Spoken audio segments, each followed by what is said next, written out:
Rebirth of the Hidden Mist Village in the ninja world. This video is purely for entertainment and does not infringe on copyrights or laws. The rights to the novel and image belong to the original author. We do not claim ownership. Don't like waiting and want to listen to this fanfic in full now? Subscribe to our Patreon, where you'll find the best fanfics. Chapter 1, Resurrection on the Battlefield.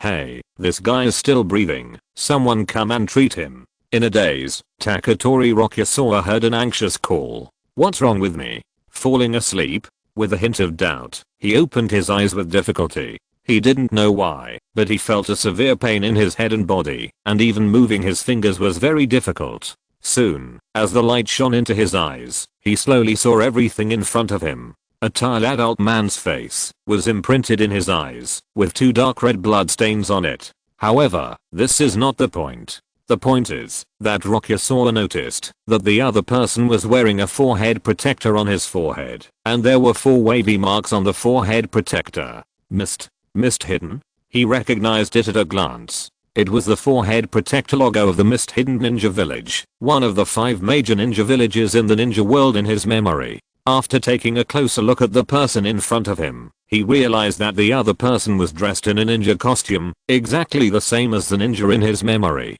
Am I meeting a guy who plays role-playing?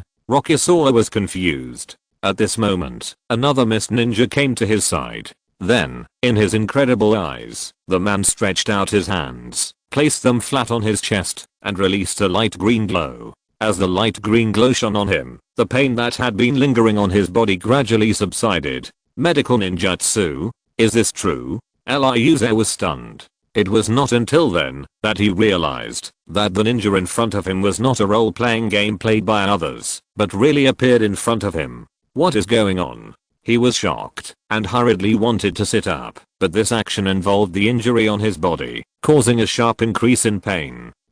He couldn't help but take a breath. The medical ninja who was treating him next to him frowned and said, "Don't move, it will be fine soon." Ryuze was helpless after hearing this, and could only lie on the ground honestly, quietly waiting for the other party's treatment, and began to check his physical condition seriously. However, it doesn't matter if you don't check it, but you will be shocked when you check it. He found that his body had become a teenager, no longer an adult man. More importantly, there was a strange memory in his mind. After some sorting, he finally understood that it was the memory of the original owner of this body. His name was Taketori Rokuze, from the Kirigakure Taketori clan. It was the time of the Third Ninja World War, and he was called by the Kirigakure village to join the battlefield and came here. After a fierce battle, Taketori Rokuze fell on the battlefield with serious injuries. At the moment when Taketori Rokuze's soul consciousness was about to dissipate, his soul came here for some reason, possessed this body, and merged or devoured the remnant of the soul that was already on the verge of death, thus continuing the life of this body.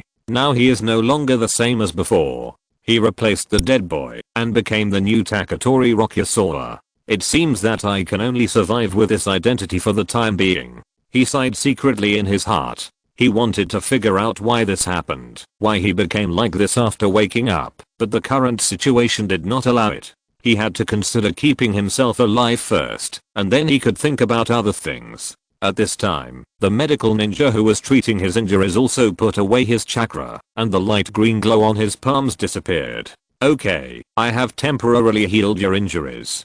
But if you want to recover completely, you still need some time to rest and recuperate. The medical ninja said to him ninja-like. Thank you.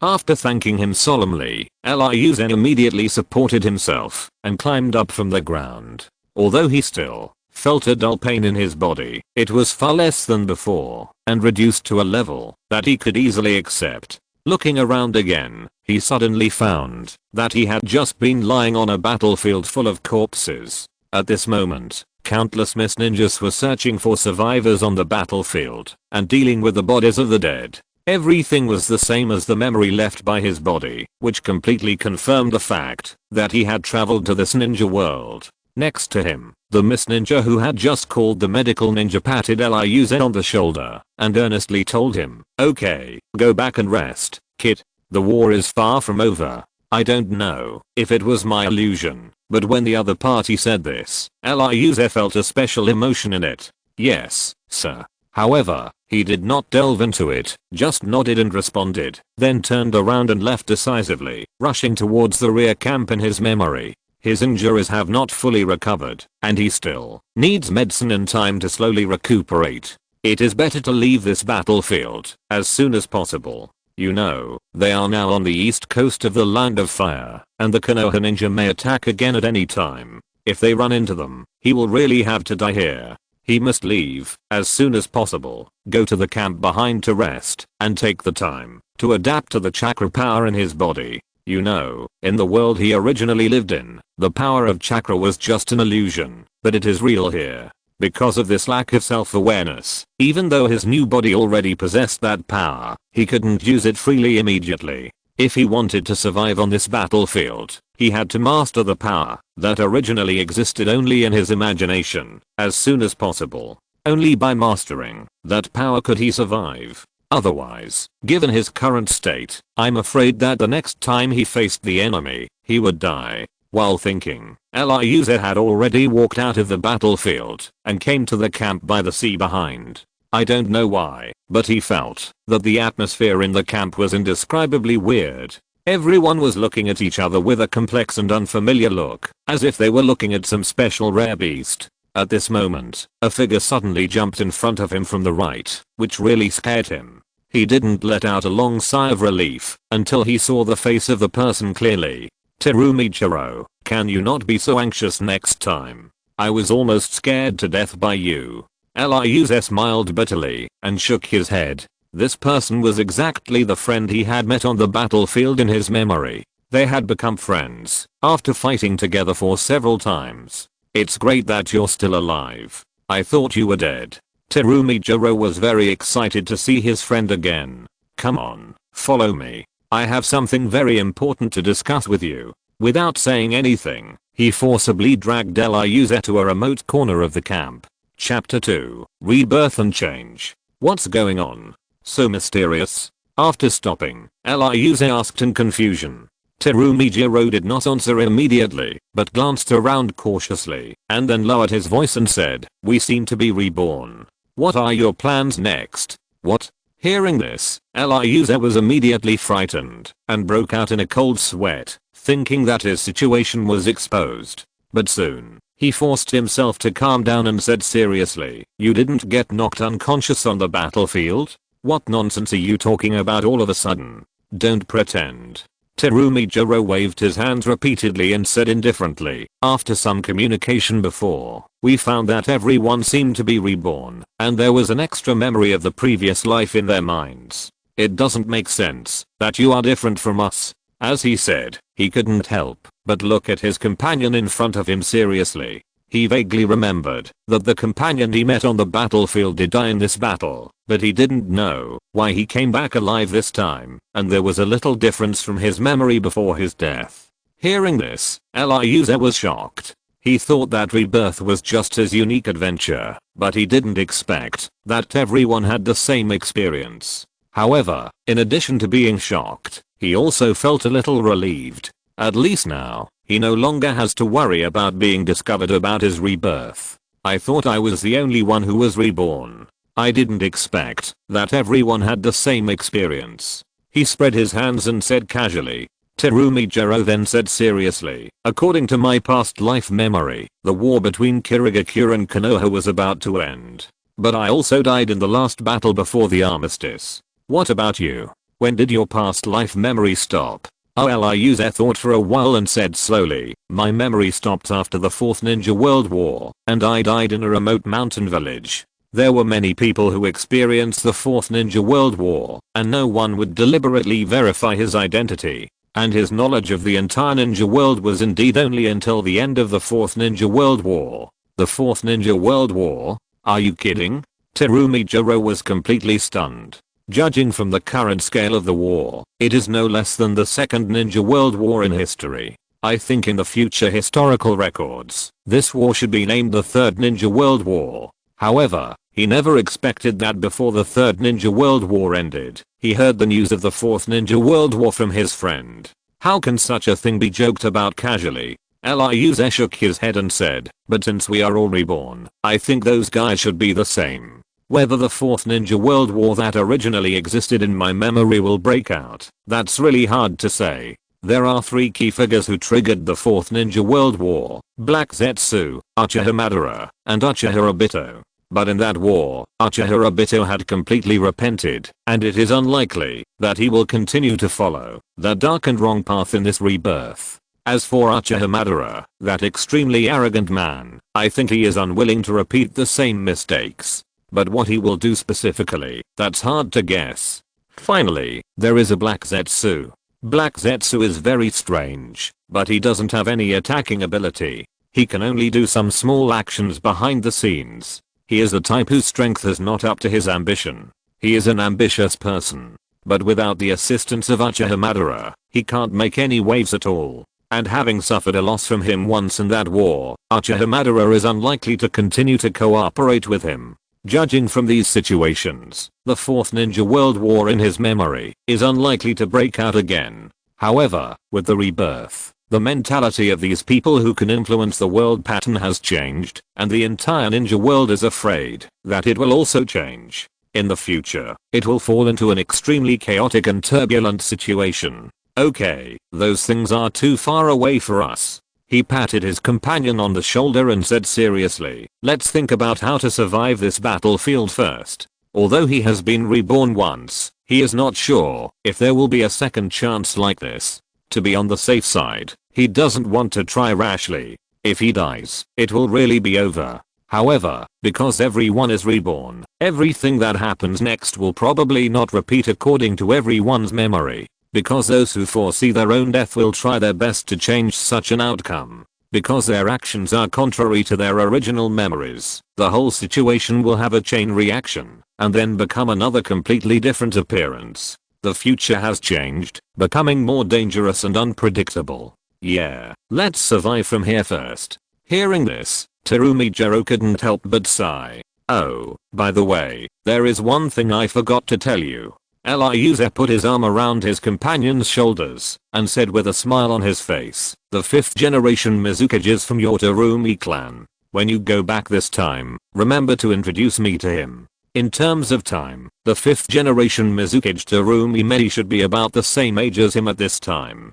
But because of the rebirth, this 5th generation Mizukage is not the weak little girl seen on the surface at this time. She is mentally mature and a strong woman. However, the 3rd generation is in power at this time, and the appearance of this 5th generation Mizukage is indeed a bit embarrassing. Especially since this person is the reform leader of Kirigakure later. He is destined to disagree with the current 3rd Mizukage and the old forces of Kirigakure. It seems that Kirigakure will not be too peaceful in the future. As a Kirigakure ninja, he must choose a side.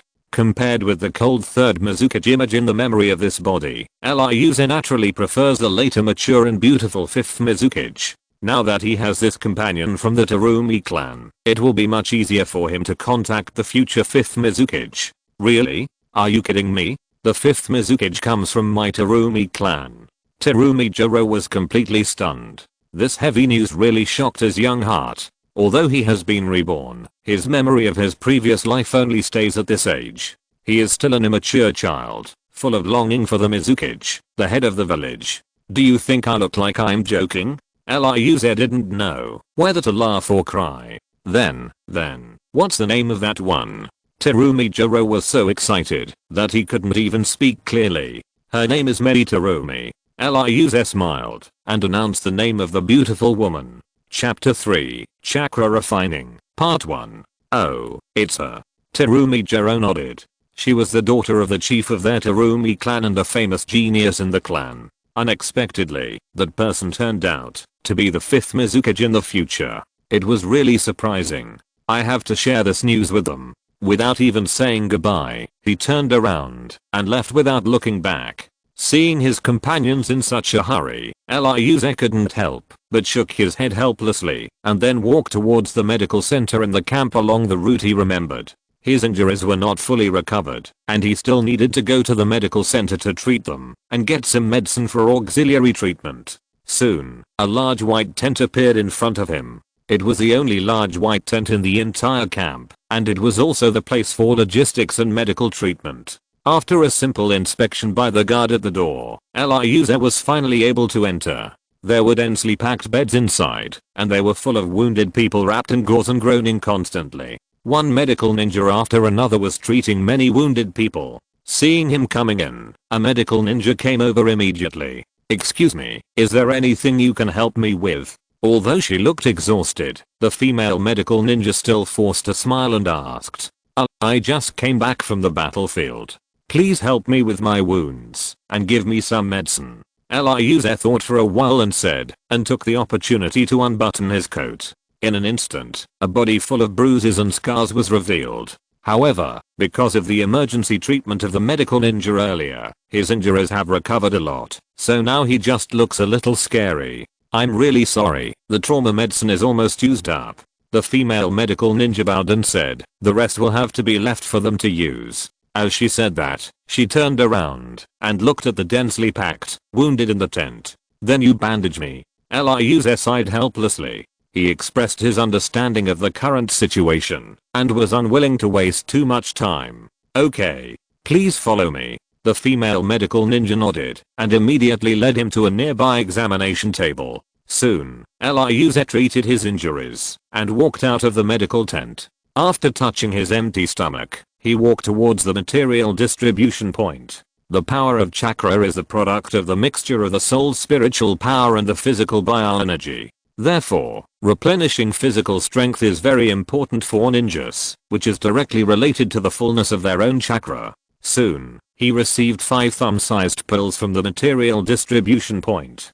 To be precise, it was not a pill, but a specially refined compressed food called Binglian pill. Just one pill can replace 3 meals, can help people solve hunger, and quickly restore chakra. It is an extremely convenient supply material and a must-have for ninjas when they are on missions outside. After walking to a secluded corner where no one was, Eliuser took one out of his pocket and looked at it curiously in front of his eyes. The ball was yellowish brown in color, similar to a chocolate candy ball. He put it under his nose and sniffed it, and found that it had no obvious smell. "I don't know how it tastes." With a hint of doubt and curiosity, he stuffed the soldier's ration pill into his mouth. Crunch. As his upper and lower teeth began to chew, the soldier's ration pill was immediately bitten into pieces, and a light salty taste bloomed in his mouth. It was not bad, but it was not delicious at all, and it was still within his acceptable range. Go. Finally, after chewing it thoroughly, Eliuser swallowed it. As the soldier's ration pill went down his stomach, he immediately felt as if a hot current was born from his stomach and then penetrated into his blood vessels and meridians, flowing to his limbs. In an instant, the hunger that lingered in his body quickly disappeared, and his originally weak body gave birth to new strength, as if a dying tree was moistened by rain and glowed with new vitality. Good stuff. Shaking his hands, which were obviously stronger, Eliuser was overjoyed. However, after a brief moment of joy, he regained his composure and thought to himself, "Right now, my first priority is to master the initial use of chakra power and thoroughly absorb the combat experience of this body." If a ninja cannot use chakra, then he is no different from an ordinary person. On this battlefield that belongs to ninjas, ordinary people are destined to be cannon fodder. Although, in his current state, even if he masters the power of chakra, he is still not as good as a real ninja, but he still has the hope of survival and will not be powerless when facing the enemy. Then, Eliuser sat cross-legged in meditation and tried to use his mental power to perceive his body according to the memory in his body. Perhaps because of the help of this body's memory and instinct, even if he was just reading from the book and had self-awareness defects, Eliuser still mobilized his mental power very smoothly and observed the biological energy contained in his body. The next step is to fuse mental power with bioenergy so as to transform them into a power called chakra for me to control. Then, he followed the experience in his memory and injected mental power into bioenergy, carefully blending the two according to the fixed ratio in his memory. However, the steps that were supposed to be smooth turned out to be problematic. The chakra energy that was about to take shape suddenly disintegrated and turned into 2 different energies. His first chakra extraction failed. How could this happen? I extracted it completely according to the experience and steps in my memory. Eliuze was confused. Then, he began to quickly search for the answer in his memory. Soon, he found the key course in which the teacher taught students to extract chakra when he was in class at the ninja school. It was here that he found the answer he wanted. The teacher at the ninja school had taught them this way. Chakra is the product of the mixture of soul and body energy. As long as the two energies are mixed in a certain proportion and form a certain stable balance, we can get new chakra energy that we can freely control. But there are individual differences between each person.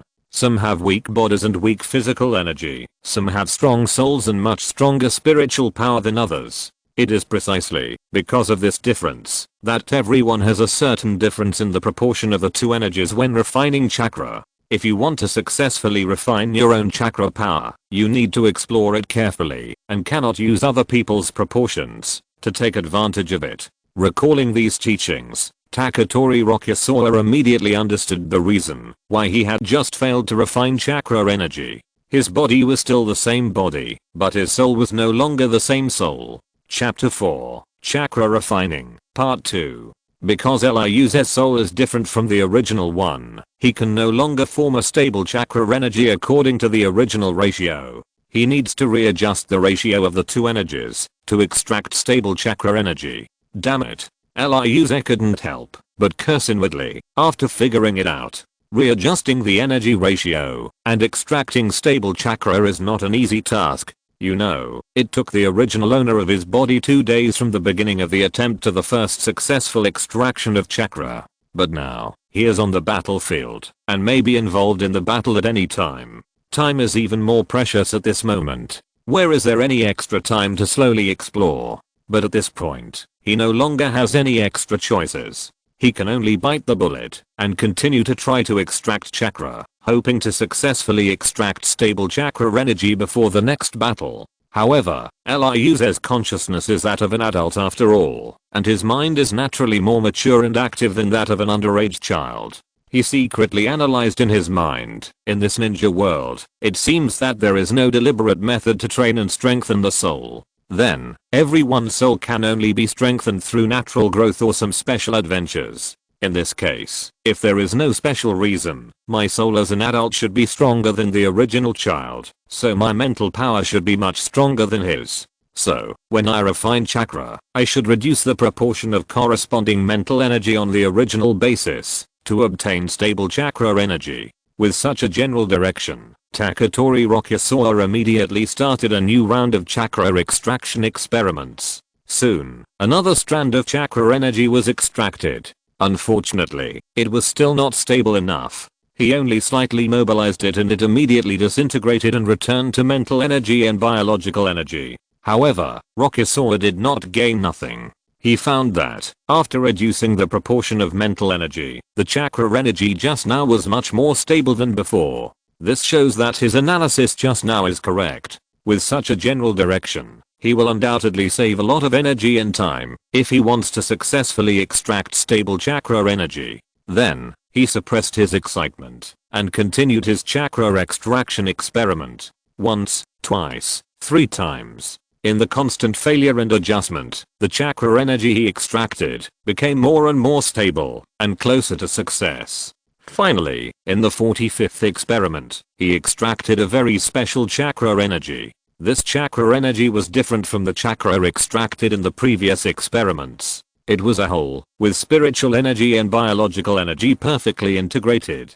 There was no longer a sense of difference between the two energies. It had completely become another new energy. He carefully took it out of his palm and condensed it into a ball, which materialized into a light blue ball the size of a glass bead. Looking at the translucent blue ball of light and feeling the power contained in it, his eyes gradually blurred and he couldn't help but indulge in it. Perhaps it would be better to stay in this world and start a new life. He couldn't help but sigh in his heart. The power of chakra is so wonderful that he can't help but feel a sense of superiority over the mundane. This was a magical feeling that he had never experienced in his original world, and it was a magical experience that money could not buy. Anyway, he had no worries in his original world. Instead of going back to continue that dull life, He might as well stay here and experience the extraordinary life of a ninja. At this moment, a low horn sounded in the camp. Woo! Taketori Rokuze, who was intoxicated by the beauty of chakra, suddenly woke up, quickly stood up from the ground, and looked around anxiously.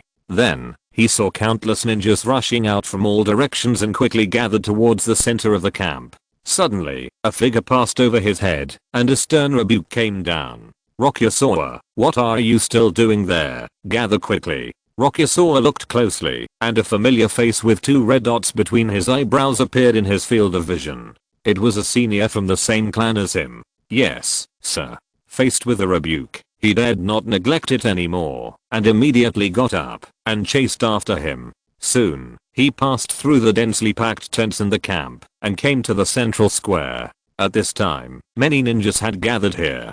A rough count showed that there were no less than 1,000 of them. I'm afraid that in addition to those who were still on guard around, there were also those who were seriously injured and lying down. All the mist ninjas who could move freely were gathered here. Before Ryuze could stand firm, a familiar voice suddenly came from the crowd on the right. Ryuze, come here quickly. He looked over and saw that it was the elder of the same clan who had just scolded him who was calling him. And he also noticed that there were many fellow tribesmen standing beside the elder. Obviously, that was the gathering point of their bamboo cutter clan. Ryuze did not hesitate and hurried over immediately. Now, his identity is a member of the bamboo cutter clan. In order to survive better, he naturally has to use all the power he can use as much as possible. And this group of compatriots from the bamboo cutter clan is undoubtedly a force that can be relied on. At least, for the sake of the same clan, this group of compatriots should take care of him within their ability. It was much better to follow this group of fellow tribesmen than to follow other unfamiliar mist ninjas. What are you doing dawdling? When he came closer, the elder of the Taketori clan scolded him again. Next to him, another elder of the same clan smiled and said, forget it, forget it. He is just a child after all, don't be too demanding. Let's listen to what the respected commander has to say. As he said that, he turned around and looked meaningfully at the center of the crowd. Although the tone of the elder of the same clan was very peaceful, Ryuze still heard a hint of sarcasm. Of course, the other party was not mocking himself, but mocking the highest commander of their army, an elite jonin from the Hazuki family. It is said that before the expedition to the Land of Fire, the Taketori clan also tried to compete for the command of this ninja army, but in the end they failed and were snatched away by the Hazuki family. For this reason, many of the Taketori clan's jonin were very dissatisfied and always looked down upon the Hazumi clan, causing a lot of friction between the two sides. If it weren't for the overall situation, they would have fought and vented their dissatisfaction. Chapter 5, Sudden Withdrawal. Hearing this, many bamboo cutter warriors did not refute, and all looked at the central stand with amusement. Please be quiet. On the stand, the commander signaled everyone to be quiet, and then said, just now, I received an urgent notice from the 3rd Mizukage. Order the entire army to retreat, and return to Kirigakure immediately. Now, in the crowd, some Kirigakure ninjas were stunned when they heard the news. Yes, now, please pack your bags immediately, and prepare to retreat. The commander nodded and ordered the ninjas loudly. After the news was confirmed, the crowd immediately exploded. Isn't this too urgent? Yes, too urgent. The Kirigakure Rokuze discussed it, but the bamboo cutter Rokuze saw the reason at a glance. In the final analysis, it was the rebirth of the people who caused the trouble. They brought with them the memories of their previous lives, and knew some things they shouldn't know. For example, the failed plan of the Three Tails to destroy Konoha, and Might Day's destruction of the 7 ninja swordsmen. The top leaders of Kirigakure could not see the possibility of defeating Konoha, and the existence of Uchiha Obito and Uchiha Madara forced them to be cautious. Most importantly, because of the strict confidentiality system, the control in Kirigakure village has always been very cruel, thus sowing countless seeds of hatred. After the 3 Mizukages had been brewing for a while, these seeds had sprouted, breeding many contradictions in the village, further intensifying the relationship between the villagers. For example, he knew about the sad past of Hishigaki Kisame and the defected demon's abuser. Today, Kirigakure's iron-blooded rule has reached an extremely dangerous point, like sitting on the crater of a volcano. facing the danger of a volcanic eruption at any time. It was in this situation that the voice of reform and restructuring appeared in the village. Many people with lofty ideals began to seek change, trying to change the status quo of Kirigakure and pull back this village that was about to slide into the abyss. However, reform and restructuring will inevitably touch the cake of the vested interests, and they are absolutely unwilling to change. As a result, Kirigakure gave birth to conservatives and reformists, and the contradictions became increasingly intensified. Before this, Liuze knew the ninja world as a bystander, so he was a little confused about the strategic goal of the Kirigakure attacking Konoha during the Third Ninja World War. Because the water country, where Kirigakure is located, is an island country, composed of countless islands, and is across the sea from the fire country, where Konoha is located. The two sides can be said to be indifferent to each other, and there is no need to fight so hard. Even if the territory of the fire country is conquered, it cannot be defended at all, and in the end it can only be taken away by others. As for weakening the power of Konoha, it seems too desperate, almost losing all the capital. But now, after integrating the original memory of this body and intervening in this war as a participant, he suddenly understood that the reason why Kirigakure started such a war was probably to divert internal conflicts. This is also a common method used by politicians. Once a frontline war begins, all the discordant voices inside will disappear tactfully under the pretext of focusing on the overall situation. At this time, if anyone is still ignorant, they can be eliminated naturally. In addition, this war can also consume the power of the reformists. After all, the reformists are new, and not as long-lasting as the conservatives, so their power is naturally weak. With the help of the power of war, the power of the reformists can be consumed unknowingly, and then Kirigakure can restore stability. From a strategic point of view, Kirigakure can achieve multiple goals with one stone. But now, because everyone has been reborn and has the memory of their past lives, some people who are not currently part of the reformists have naturally returned to the camp of the reformists after getting the memory of their past lives. The still weak reformists have grown in an instant and become an extremely terrifying force. The situation in Kirigakure is on the verge of getting out of control, and a great chaos is imminent. Therefore, the Kirigakure high-level officials are in a hurry to recall the combat troops outside, and they don't care about the war outside at all. But, this is also good. Liuze's mouth flashed a barely perceptible smile. This frontline battlefield is too dangerous. He has just mastered the extraction of chakra, and it will take some time to get familiar with its use. Leaving this dangerous place is a good thing after all. Although Kirigakure is also a dangerous place at this time, at least he can get some breathing time.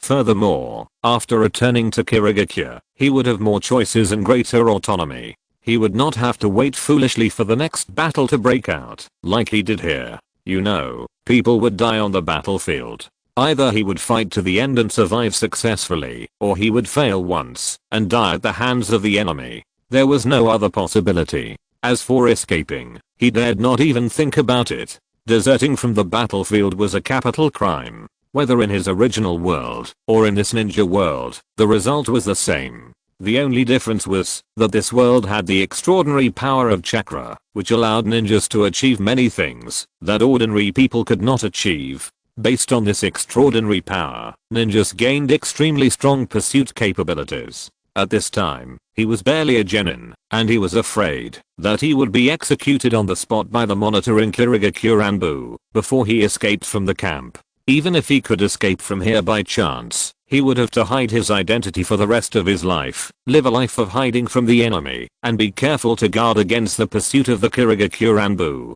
That was not the future he wanted. Moreover, once the identity of a traitor is confirmed, it will be difficult for other ninja villages to sincerely accept him, because no one will be willing to trust a traitor. From the beginning, it was impossible for him to get rid of the identity of a Kirigakure ninja. However, there is still the great beauty of the 5th Mizukage here, which is a rare comfort. There is nothing wrong with staying in Kirigakure. Okay, everyone, pack up and prepare to retreat. Under the urging of the Supreme Commander, the Kirigakure ninjas scattered and left, packing their luggage. However, many strong men of the Taketori clan did not disperse, but continued to gather together and slowly walk towards a corner of the camp. Seeing this, it was naturally not good for Taketori Rokuze to run away alone, so he had to stay with them and listen to what they wanted to say. I believe everyone has seen their past life memories and the future of my Taketori clan.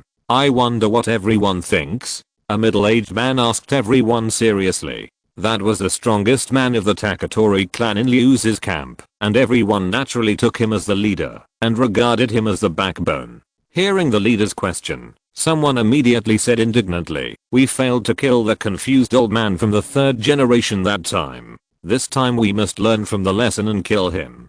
Then create a new Kirigakure ruled by our Taketori clan." In their memories of their previous lives, their clan failed in its attempt to seize power by force and was eventually exterminated.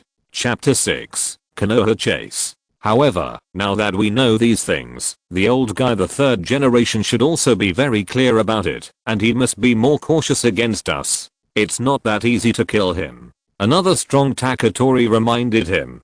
Seeing this, Ryuze couldn't help but take over and said, "My lords, have you ever considered the possibility that the third generation will take action against us in advance? I think we should first think about how to go back safely." In the original ninja world, the Taketori clan was exterminated for treason. Now, at this point in time, the Taketori clan has not taken action, but because of Rebirth, everyone has learned this information, and a gap has been planted in each other's hearts. The third generation Mizukage will definitely not sit idly by and wait foolishly for the Taketori clan to take action. The possibility of taking the initiative is not zero. In addition to the possible action of the third generation, they also have to face the pursuit of Konoha. You know, they have a whole ninja army here, with a total number of more than 1,000 people, not a small group of 3 or 5 people. It is impossible to leave quietly without alerting Konoha.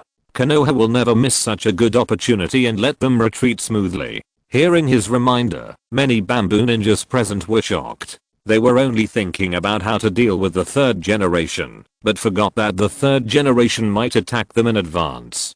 Coupled with Konoha's pursuit, their return journey will definitely not be smooth sailing. Ryuze, after the baptism of war, you seem to have opened your mind. Not bad, not bad. The leader smiled and nodded, expressing his affirmation. Then, he told everyone, in this case, everyone, hurry down and pack up, and prepare to leave. Remember to be vigilant, and don't lose your life carelessly. Yes. The bamboo ninjas responded in unison, and then scattered away. After nearly half an hour of sorting, many mist ninjas finally transferred all the supplies and other debris on the ground to the big ship on the seashore. When the last ninja boarded the ship, all the ships put away the anchor, and began their return journey. At this time, the Konoha ninja who had been investigating the situation near the Kirigakure camp also learned about Kirigakure's movements and immediately reported back.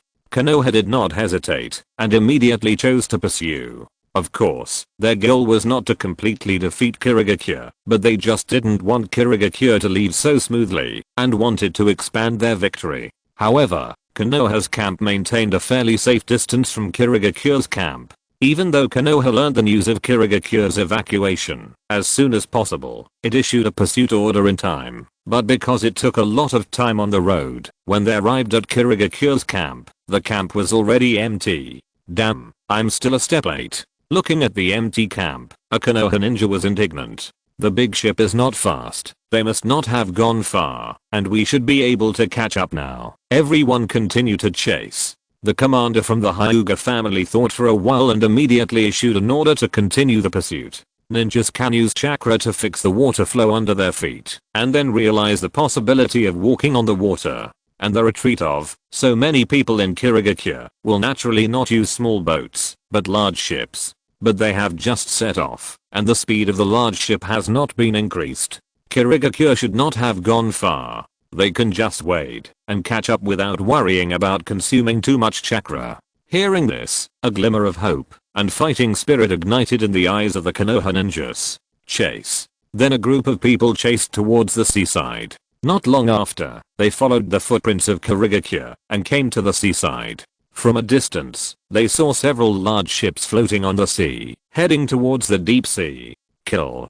Without any extra words, the Konoha ninjas rushed out immediately. They all condensed chakra under their feet to fix the originally loose water flow, and then walked briskly on the sea, chasing after Kirigakure ships. At this time, the Kirigakure ninjas on the ship also discovered the many Konoha ninjas chasing from the coast.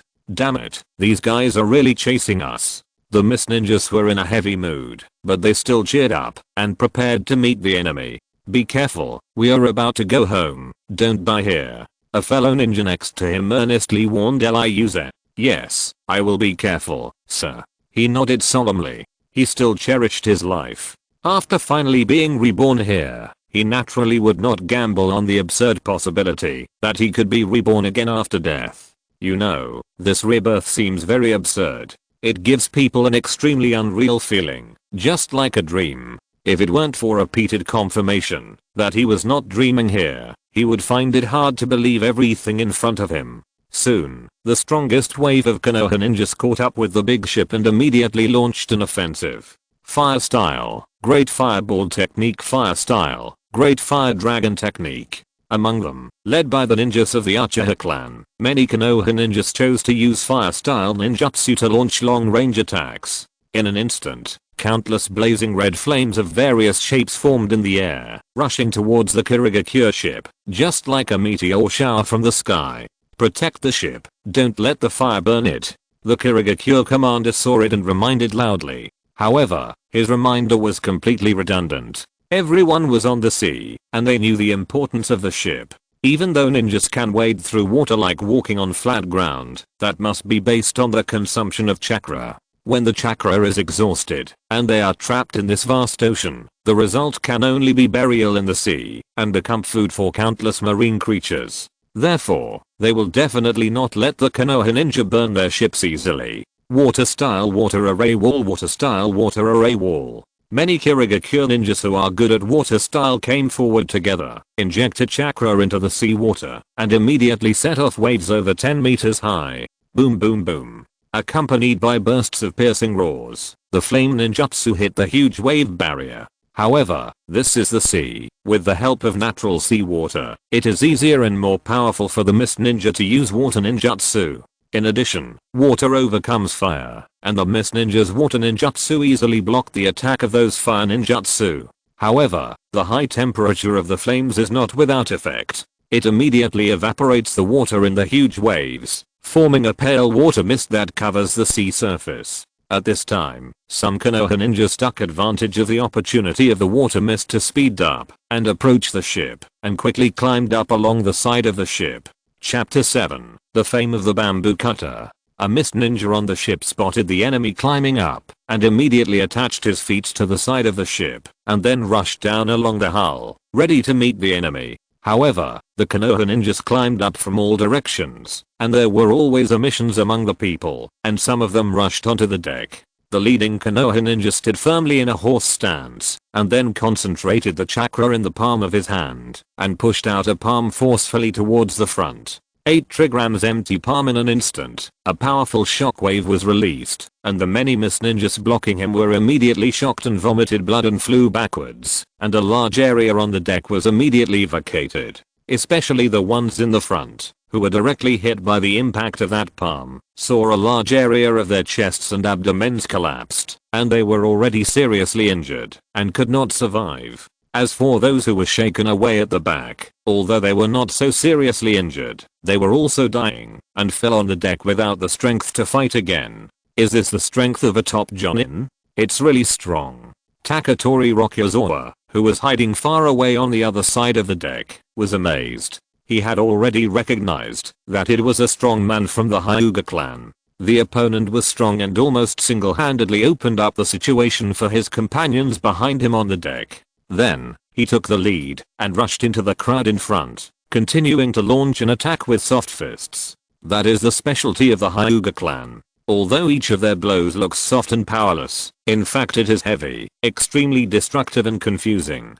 In addition, their unique blood limit white eyes can see through the flow of human chakra, so they can assist the power of soft fists to accurately close the opponent's meridians and acupuncture points, thereby achieving the purpose of sealing the use of chakra. Therefore, in the field of close combat, the Hyuga clan is famous and few can match it. Soon, more than a dozen people fell on the deck and lost their combat effectiveness. However, although the Hyuga clan is strong in close combat, they are not unbeatable. The Taketori clan is also good at close combat and is extremely good at restraining other taijutsu ninjas. Because they have a unique blood limit, corpse bone vein. This blood limit is very special. It can change the bones in their bodies so that they can use it freely. Every time they fight, they will change it, turning it into sharp thorns that break out of the body surface, forming a hedgehog-like defense. With such a layer of bone thorn defense, other taijutsu ninjas naturally cannot fight with them, and they will be pierced by their bone thorns if they are not careful. But unfortunately, Liuze did not awaken this powerful blood limit, and he is still just an ordinary ninja. At this time, the strong man of the Taketori clan finally passed through the crowd and intercepted the terrible Hyuga strongman. "You dare to be so presumptuous with just a white eye." He just snorted coldly, and a strong chakra aura suddenly burst out of his body. Then, Liuze saw that white bone thorns broke through the skin and flesh on the body of his fellow elder. But in the blink of an eye, the whole person was covered by sharp bone spurs, like a human hedgehog. Seeing that he had no way to start, the strong men of the Hyuga family were immediately forced to retreat step by his offensive, and the unrivaled power just now was immediately suppressed. At the same time, the weaker Konoha ninjas behind finally caught up with the Kirigakure ship and launched an offensive at the same time. For a while, with many ships as the center, the Kirigakure ninjas and Konoha ninjas broke out in a full-scale melee on the deck and on the sea. At this time, Liuze was also targeted by a young ninja who boarded the ship, which also meant that his good time of watching the battle leisurely was over. Of course, he stood aside and watched the excitement, not because he was lazy, but because he really couldn't help.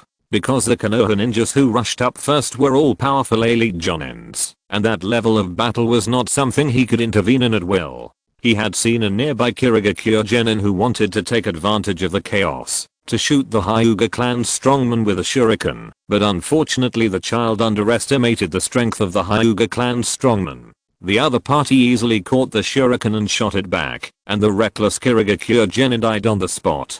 This incident taught him a very profound lesson. If you don't have enough strength, don't get involved casually. At the same time, Konoha genin Takahashi, who had just approached Liuze, was shocked. The Taketori clan. Because he saw the two very conspicuous red dots between Liuze's eyebrows. He knew very well that it was the unique facial mark of the Kirigakure Taketori clan. The Taketori clan is good at physical skills, and with the corpse vein blood limit, it can be said that it is difficult for anyone to match them in close combat. Originally, he didn't believe it at all, and just thought that the adults in the village were too afraid of the Taketori clan, and exaggerated the description. However, after actually coming to this battlefield and witnessing the nearly unrivaled killing ability of the Taketori clan on the battlefield, he had to believe the adult's words. For this reason, every time he fought, he deliberately avoided the places where the Taketori clan appeared, for fear of being strangled by that group of killing machines on the battlefield. Unexpectedly, he was so careful, but he still ran into them today. However, as a Konoha ninja, in order to defend his country and village, he would not escape, even if he faced the Taketori clan. It would be very shameful to retreat in the face of a battle, especially when the opponent seemed to be just a genin, at the same level as himself. If he escaped again, it would be really unreasonable. However, when he thought of the horror of the corpse vein, he couldn't help swallowing his saliva, and could only hold the kunai in his hand tightly, using the coldness of the weapon to keep himself calm. Seeing that his opponent did not take the lead in launching an offensive like other Konoha ninjas, Liuze was surprised. But when he saw the nervous expression on the other party's face, he immediately realized that the other party must be afraid of the reputation of his bamboo cutter clan, so he didn't dare to act rashly.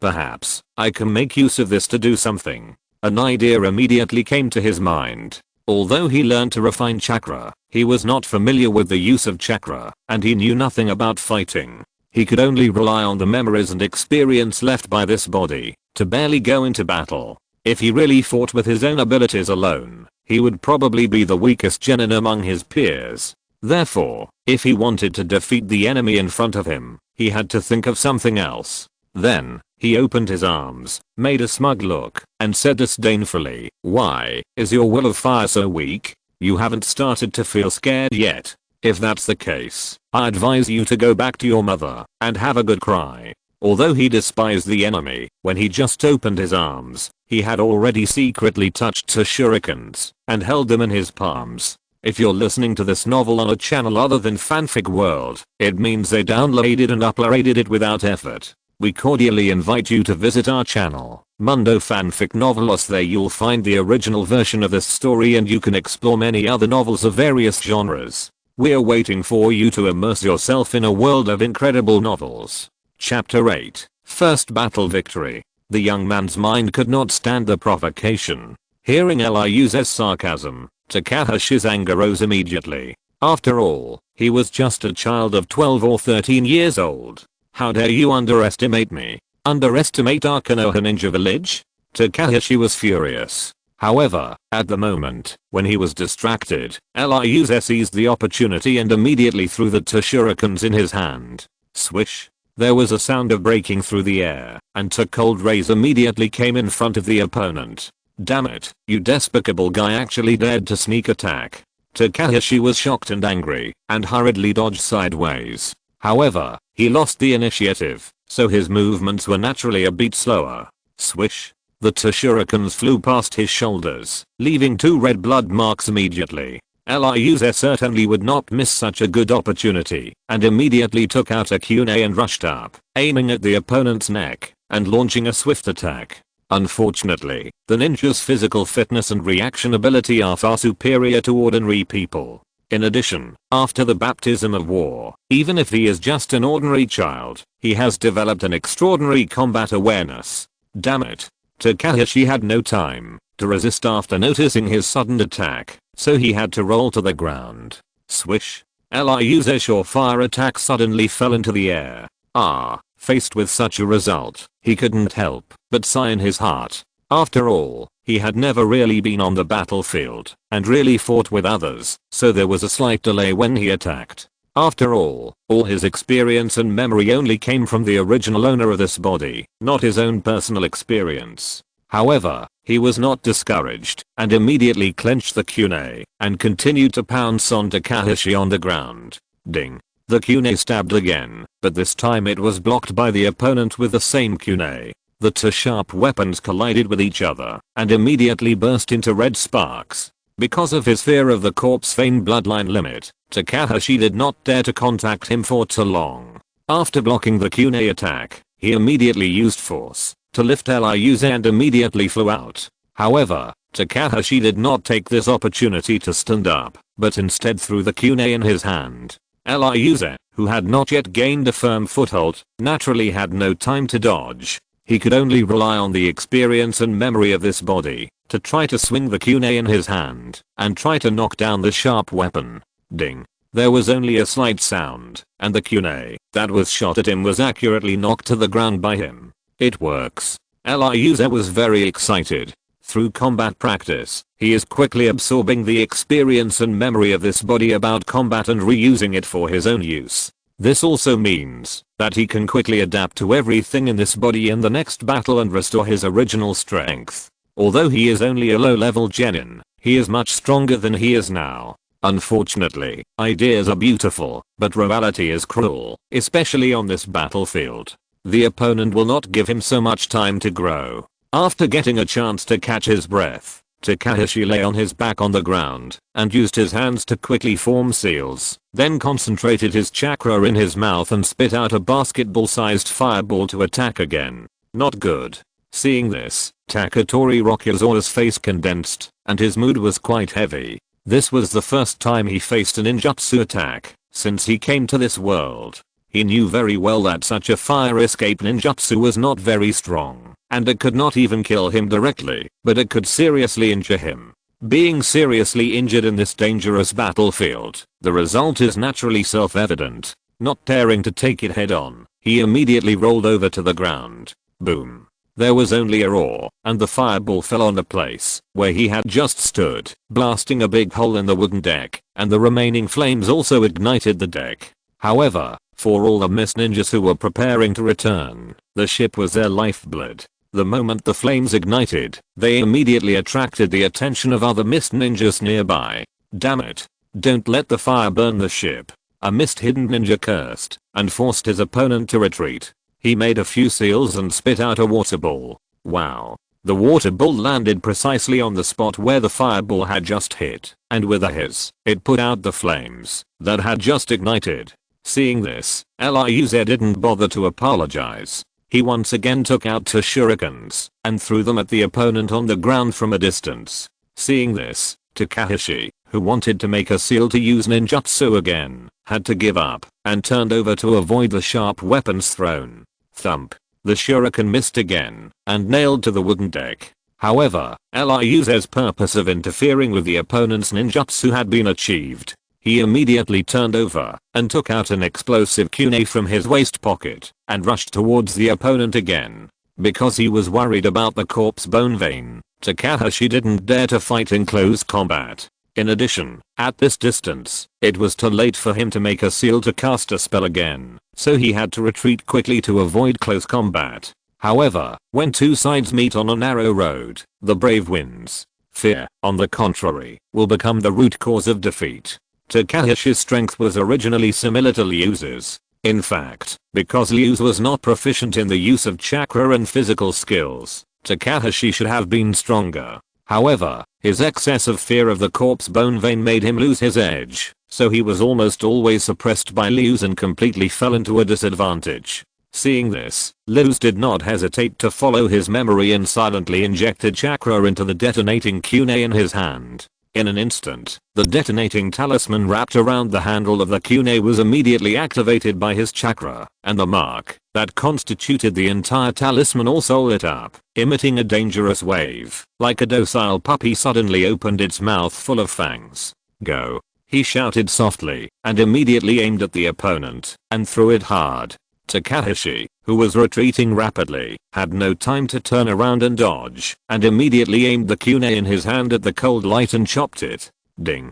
With a crisp sound, he hit the kunai very accurately, but he could not feel any joy in his heart, because he saw that there was a familiar talisman wrapped around the handle of the kunai, and it was constantly releasing a dangerous wave. Not good, he exclaimed, and hurriedly wanted to get away, but it was too late. Boom. With a loud bang, the detonating talisman exploded, and the blazing red flames engulfed Takahashi, and a powerful impact also spread.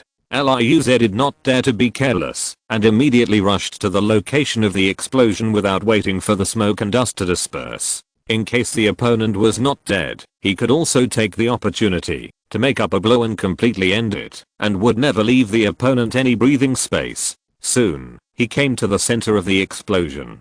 At this time, the smoke and dust had also dispersed, and he saw Takahashi lying on the ground covered in blood. The opponent was indeed not dead, but he was also seriously injured, and completely lost his ability to fight. He was looking at him with resentment.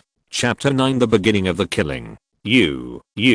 Takahashi seemed to want to say something, but being injured by the detonation talisman at such a close distance, it was extremely difficult for him to even open his mouth at this moment, and he couldn't say a complete sentence at all. Seeing that there was no mercy, Liuze immediately took out his kunai and prepared to end the life of this young Konoha ninja. He knew very well that this was a battlefield and there was no need for extra sympathy, especially sympathy for the enemy, because that was cruel to one's own people. Sorry, your life is mine. He sighed lightly, and then with a serious face, he held the kunai tightly and aimed at the opponent's neck and stabbed it. Swish. The sharp kunai immediately pierced into the fragile neck of the young Konoha ninja.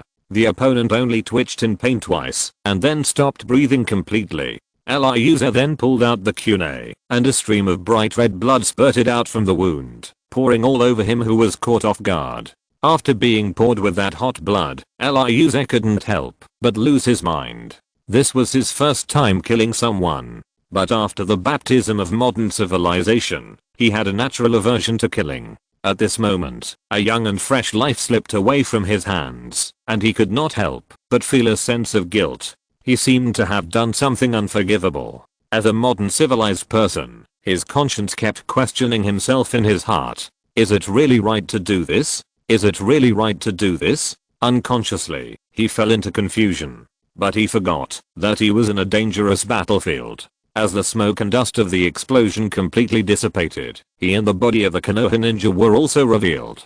You actually killed Takahashi. I want you to be buried with me. Recognizing the body of his companion, a Konoha genin who had just defeated his opponent immediately rushed over. Unfortunately, Ryuze, who was in a state of confusion, did not notice the rapidly approaching crisis. Go to hell. Seeing the target enter the range, Konoha genin Akita took out 3 shurikens without hesitation and shot them out. As the 3 shurikens approached rapidly, a strong sense of crisis also grew from Ryuze's heart. There's danger. The strong desire to survive immediately woke him up, and he found the 3 shurikens flashing with cold light. At this time, he had no time to think about the problem that had just confused him, and he had no time to dodge. He could only raise his arms and try to protect his vital parts. Swish, swish. All 3 shurikens hit him, and severe pain surged to his scalp. But he knew very well that the opponent's attack was not over. Without time to think too much, he immediately turned over and rolled out. Boom. At the moment he rolled out, he saw a young Konoha ninja landed at the place where he had just stopped and used a sharp kunai to pierce the deck.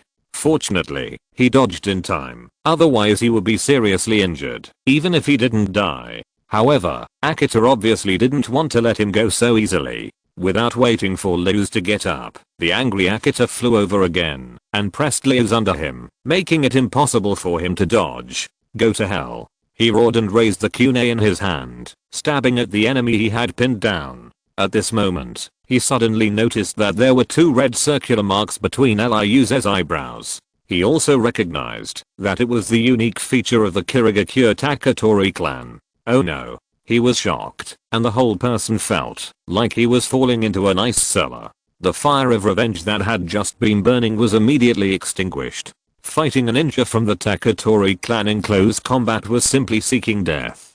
But in his rage, he had already used all his strength and could not stop or change his moves, nor did he have time to escape from the opponent. Realizing this, he completely gave up the idea of surviving and stabbed the kunai in his hand harder. In that case, let's die together. Anyway, he could not escape, so he could only choose to die with his opponent. At least in this way, his life would not be sacrificed in vain. However, Akita's worry was a bit redundant. Ryuze did not awaken the blood limit of the corpse bone vein. Facing this fatal blow, he did not dare to neglect it, and quickly turned his head to the side. Thump. With a slight sound, the kunai brushed his ear and fell on the deck and pierced deeply into it. Ryuze was so scared that his soul was out of his body and cold sweats broke out. Just a little bit, his head was pierced. Fortunately, in the end, only his ear was slightly injured, and it was not a big deal. At this time, Akita, who thought he was dead, was also stunned. He did not wait for the expected bone spurs, and he actually survived the close combat with a member of the bamboo cutter.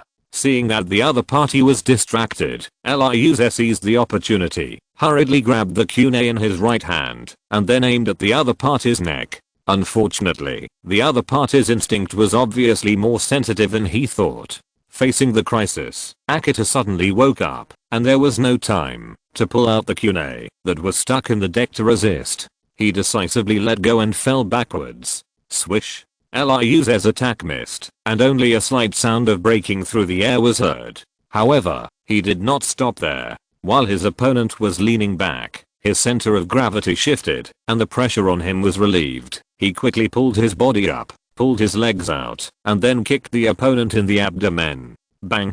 Having lost the initiative, Akita was unable to resist at all, and was immediately kicked out by this solid kick. However, after being kicked, he was not only not depressed at all, but also excited.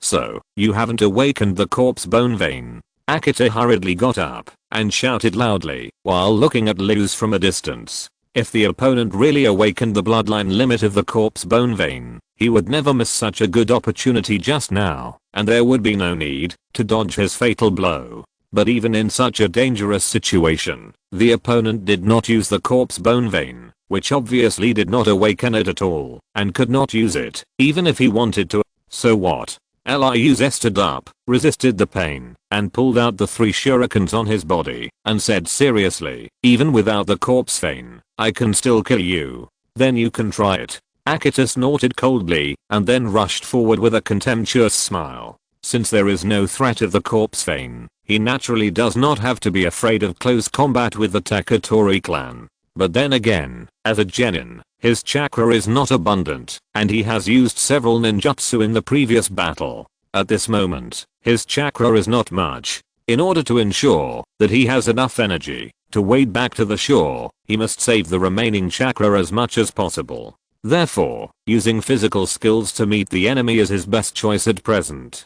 Seeing this, Liu also clenched the kunai in his hand, and then rushed forward to meet the enemy without fear. He wanted to use ninjutsu, but he had no choice but to try to make a seal, and he did not understand the nature of chakra changes. If he relied solely on his own memory and experience to use ninjutsu, the possibility of failure would be very high. Relatively speaking, using physical skills to attack at close range is more forgiving for him. Moreover, because of his background, he is also better at using physical skills to attack. More importantly, as a genin, he himself does not have many ninjutsu, so it is more convenient to use physical skills. Chapter 10. Deck Fight. Seeing the opponent enter their attack range, Liu and Akita swung out the sharp kunai in their hands. Clang. With a clang, the 2 kunai collided with each other, colliding with a bunch of fiery red sparks. However, the corpse bone vein is a blood limit related to the flesh. Its existence allows the Taketori clan to obtain a strong physical fitness far beyond that of ordinary ninjas, which is also the reason why they are better at physical combat. Even though Liu has not awakened the corpse bone vein now, this blood limit still exists in his personal genes, but it has not been awakened. Because of this blood limit cannot increase his physical fitness compared to those of his awakened clansmen, but it is still much stronger than ordinary ninjas. And the Konoha genin Akita in front of him, from the appearance, is about the same age as him, and is not a gifted existence. At this time, he naturally cannot take any advantage in close combat. Boom boom boom. With his strength suppressed, Akita immediately stepped back several steps, and the kunai in his hand was almost knocked off. Damn it. He spat fiercely to the side, quickly stood firm, and rushed towards the opponent again. Since he was not as strong as the opponent, he could only avoid fighting head-on as much as possible and seek a breakthrough in skills. Liu took advantage of the victory and swung the kunai to chop again. However, this time the opponent did not take it head-on, but instead dodged it sideways, stepped forward, and stabbed him in the chest and abdomen with the kunai tightly. It seems that this guy has learned to be smart. He sighed secretly and hurriedly bent his back and tucked in his chest and abdomen, dodging the fatal blow in time. Unfortunately, he had not been here for a long time and was not familiar with the fighting skills and experience he had originally mastered, so his movements were always a bit slower. But the Konoha genin in front of him, although he was also a rookie, was much more calm and skilled in fighting than him. After missing the first attack, Akita immediately raised the sharp kunai upside down and chopped it at the head that was stretched forward above. Not good. Liu was immediately scared to death when he saw this. He quickly used the strength of his waist and abdomen to lean his upper body back and raised his right leg and kicked forward. Swish. The sharp kunai brushed his nose, leaving a shallow blood mark on it. After all, he still avoided this fatal blow. Akita, who was focused on this fatal blow, was not prepared and was kicked away with a muffled groan. Boom. Because his body leaned back quickly and the kick made his center of gravity unbalanced, Liu also fell directly to the ground. However, neither of them was seriously injured and immediately got up from the ground. Without stopping, they took out several shurikens from their waist pockets at the same time and then aimed at each other and threw them. Clang clang clang. With the sound of clanging, the shurikens of both sides collided in the air, sparks, and then scattered on the ground.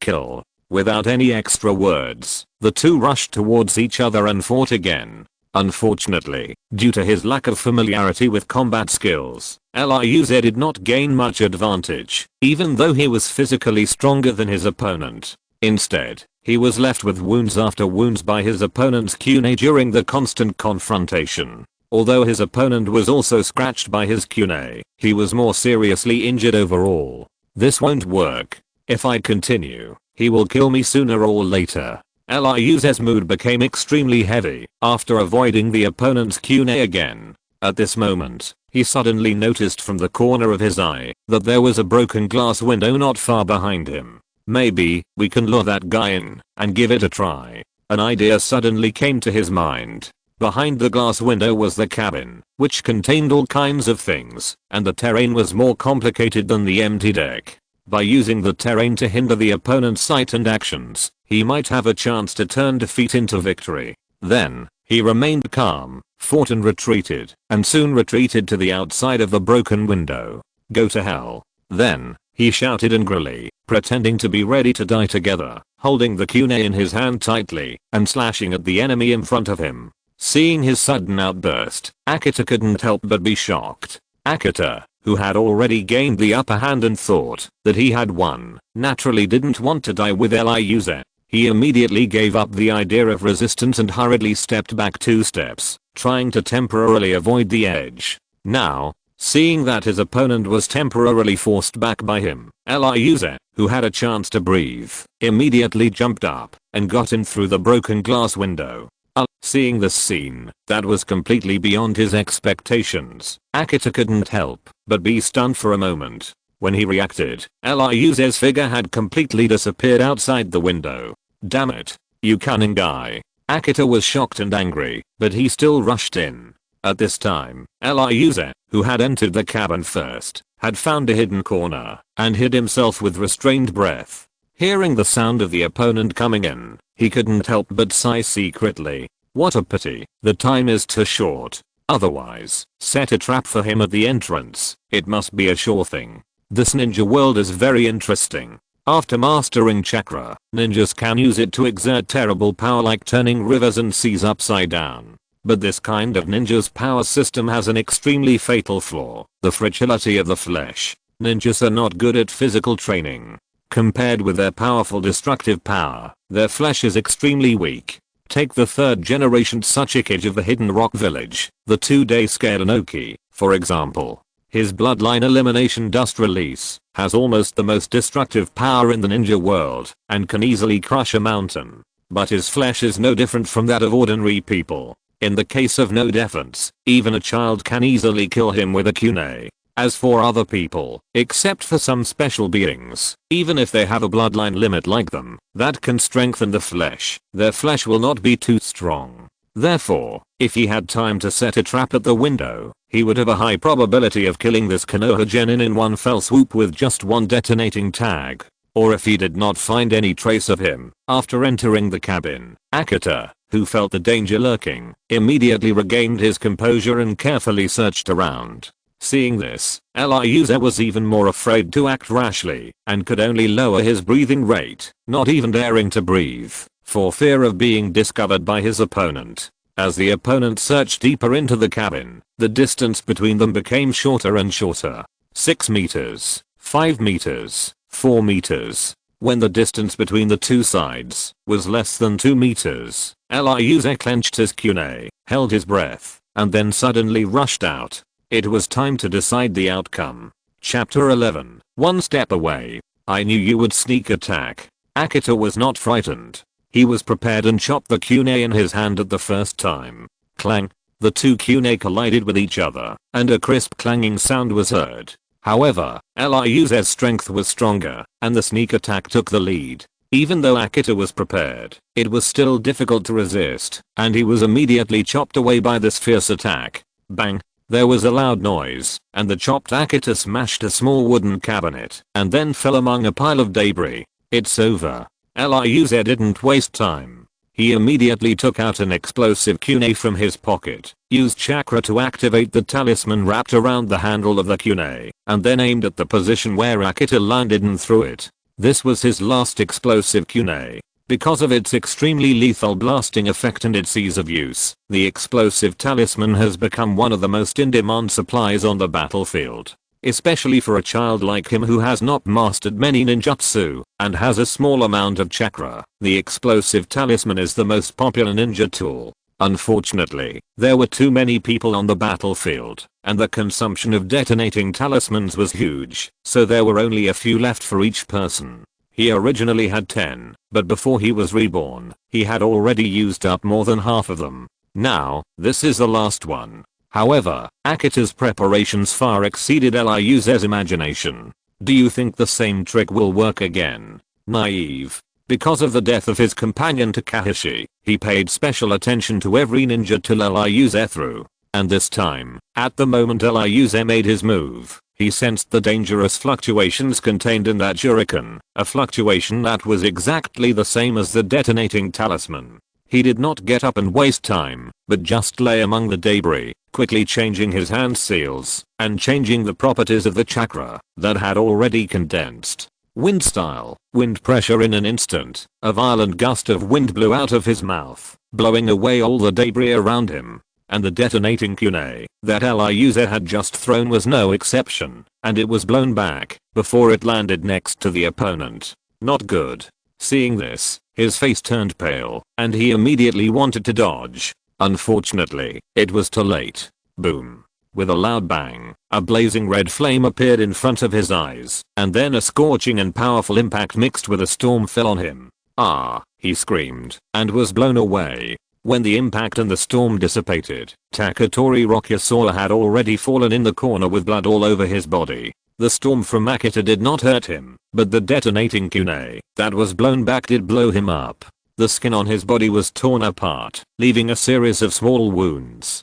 Fortunately, the detonating kunai had been activated by him before it was blown back, and it was not directly thrown by the opponent, so it exploded in advance before it returned to him. This also made Rokuze's injury this time much less than that of the Konoha genin Takahashi who was killed by him before. However, it would be difficult for him to recover his ability to move in a short period of time, let alone get up and fight. At this time, Akita also climbed up from the pile of debris with a trace of fear. It was a close call, a close call. Looking at the traces of the explosion in the distance, he couldn't help but take a breath of cold air. Fortunately, when he was searching for the opponent's trace, he secretly condensed his chakra to prepare for the spell. Otherwise he would not be able to blow back the detonating kunai in time this time. You deserve it. You should pay for your blood debt with blood. He sneered and walked towards Ryuze who was covered in blood in the corner. Seeing the opponent approaching, Ryuze's heart immediately rose to his throat. He anxiously wanted to stand up to meet the enemy, but the severe pain in his body made him unable to muster any strength. It was difficult to even move a finger. Everything was in vain. I won't let you die so easily. Akita squatted down and sneered. Aren't the bones of your bamboo clan very hard? Then I will tear your bones one by one, turn you into a pile of mud that can never stand up again, and let you die in endless pain. As he spoke, he had already put one hand on Ryuze's right leg. No, don't. Ryuze's pupils shrank, and his nerves were tense. At this moment, he couldn't help but find that, even if he wanted to die, it would become a luxury. However, as an enemy, Akita would not have any mercy for this. He stretched out his other hand and directly pressed Ryuze's body, and then exerted enough strength to twist Ryuze's right leg. Snap. There was only a crisp sound, and Ryuze's right leg was immediately twisted a big circle, showing a strange twisted state. Ah, severe pain swept over, and Ryuze couldn't help but scream out. This is just the beginning. Don't be impatient. Hearing the scream, Akita looked smug, and then grabbed Ryuze's left hand again. However, the severe pain brought torture, but it also forced Ryuze's spirit into despair, making him break the jar. Even if I die, I won't let you have an easy time. He roared and clenched the kunai in his right hand, endured the severe pain, and stabbed the enemy in front of him with all his strength. Unfortunately, even if he overcame the physical pain, he still couldn't change the objective fact that his movement slowed down due to the pain. Seeing that his kunai was about to pierce the opponent's neck, Akita easily grabbed his wrist and stopped it forcibly. Want to die with me? You are not qualified yet. Akita sneered repeatedly and immediately used all his strength to prepare to twist Ryuze's right hand off. Sensing that the crisis was coming again, Ryuze was not willing to sit and wait for death. He also mobilized chakra to condense in his hand and prepared to fight to the death with a resolute will to die together. But at this moment, something strange happened. A feeling of desire and hunger suddenly arose from deep within his right arm, swallowing up all the chakra that was gathered on his right arm. What's going on? Ryuze was horrified. It was really fatal to fail at the critical moment. Then, he found that it was his right arm bones that swallowed up the chakra. They seemed to have undergone some strange changes. All the bone cells became abnormally active, as if they would break through the outer muscle wrapping at any time and directly drill out of the body surface. At this time, because of direct contact with Ryuze's right arm, Akita also discovered that the chakra in Ryuze's body was abnormal. In an instant, he was filled with warning signs in his heart and immediately wanted to let go of Ryuze's right hand and give up the idea of taking action this time.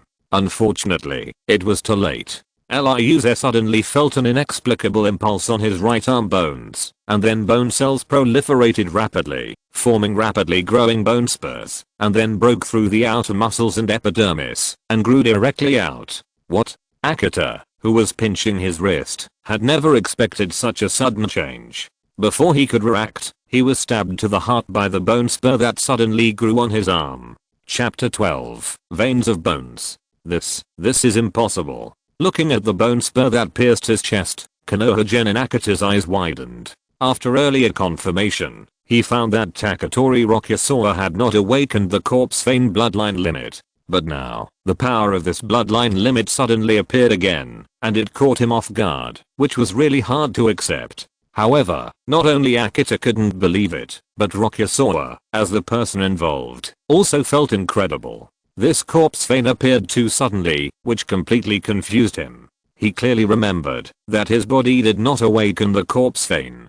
But now, the corpse vein has really appeared in his body, and he has no memory of when he awakened this kind of bloodline limit. As for temporary awakening, that is even more impossible. Because he clearly remembered that there was a record in the clan that the essence of the corpse vein is a kind of alienated hyperplasia of bone cells. Before awakening this power, the body has not experienced this power and is not adapted to it. Therefore, when awakened for the first time, this abnormal bone hyperplasia phenomenon appeared in the body, which made people feel extremely painful, just like being cut open from the inside with a knife. What's more terrible is that this pain comes from the inside of the flesh, so it is impossible to scratch it, and it is extremely difficult to relieve the pain. For this reason, many people in the tribe could not bear the pain of this abnormal bone hyperplasia and finally chose to commit suicide. Just now, when those bone spurs grew out of his body, he did not feel the pain and discomfort recorded in the tribe. Obviously, his body has already experienced this inhuman power and has adapted to it, so he did not feel the heart-piercing pain and the rumors. However, now is not the time to explore this problem. He needs to solve the dilemma in front of him first. Sorry, it seems that you can't take my life. Looking at Akita, who was pierced by his own bone spurs, Ryuze's face has a trace of victory. Even if I die, I want you to be buried with me. Akita, who was only breathing his last breath, was obviously unwilling to give up. He immediately stretched out his other relatively intact right hand to his waist pocket. He still had 2 detonating tags that he had not used, and he should be able to take the enemy in front of him to death. Unfortunately, Ryuze would not give his opponent such a chance again. He immediately mobilized chakra to inject it into his right arm bone, stimulating the activated bone cells to continue to proliferate. Swish, swish, swish. In an instant, one bone spur after another broke through his skin and grew out, once again piercing Akita, who was right in front of him. As for the bone spurs that had already pierced Akita, they continued to grow wildly and fell on the wall of the cabin behind them and pierced directly out. Unfortunately, there was someone fighting outside. There was only a scream, and the 2 Konoha ninjas and the Kirigakure ninjas were caught off guard and were nailed to the side of the ship by the sudden bone spurs. The two from Kirigakure were lucky and only suffered some minor injuries. The two from Konoha were miserable, being severely injured and nailed to the side of the ship and completely losing the ability to resist. The result was no surprise, and the other two Kirigakure ninjas took advantage of the situation and solved them directly. In the cabin, Akita had just put his right hand into his waist pocket, and before he could take out the detonating talisman, he had been pierced through the body by multiple bone spurs one after another, and died of serious injuries. This guy is finally dead. Liuze breathed a sigh of relief, and his originally tense nerves completely relaxed. At this moment, the voices of the two Kirigakure ninjas who were accidentally injured came from outside. Hey, the friend of the bamboo clan inside, please quickly collect your bone spurs. You accidentally injured the two of us. They were nailed by bone spurs, and although it was not a big deal, their ability to move was severely restricted. If the enemy came at this time, I'm afraid it would be dangerous. However, this is a battlefield, and it is a battlefield with extremely dense personnel. Thousands of people are fighting around the ship. It is not a small probability event to encounter the enemy, but a high probability event. As soon as the two Miss Ninjas finished speaking, a figure landed in front of them. Oh no. Seeing the mark on the forehead of the person who came, which looked like a bird's beak, the two Miss Ninjas couldn't help but feel depressed. The people from Konoha have come. What's worse is that the person's eyes are red, and there are two black magatama-shaped marks slowly rotating around his pupils. They are not only Konoha ninjas, but also the Uchiha clan with the most combat effectiveness in Konoha.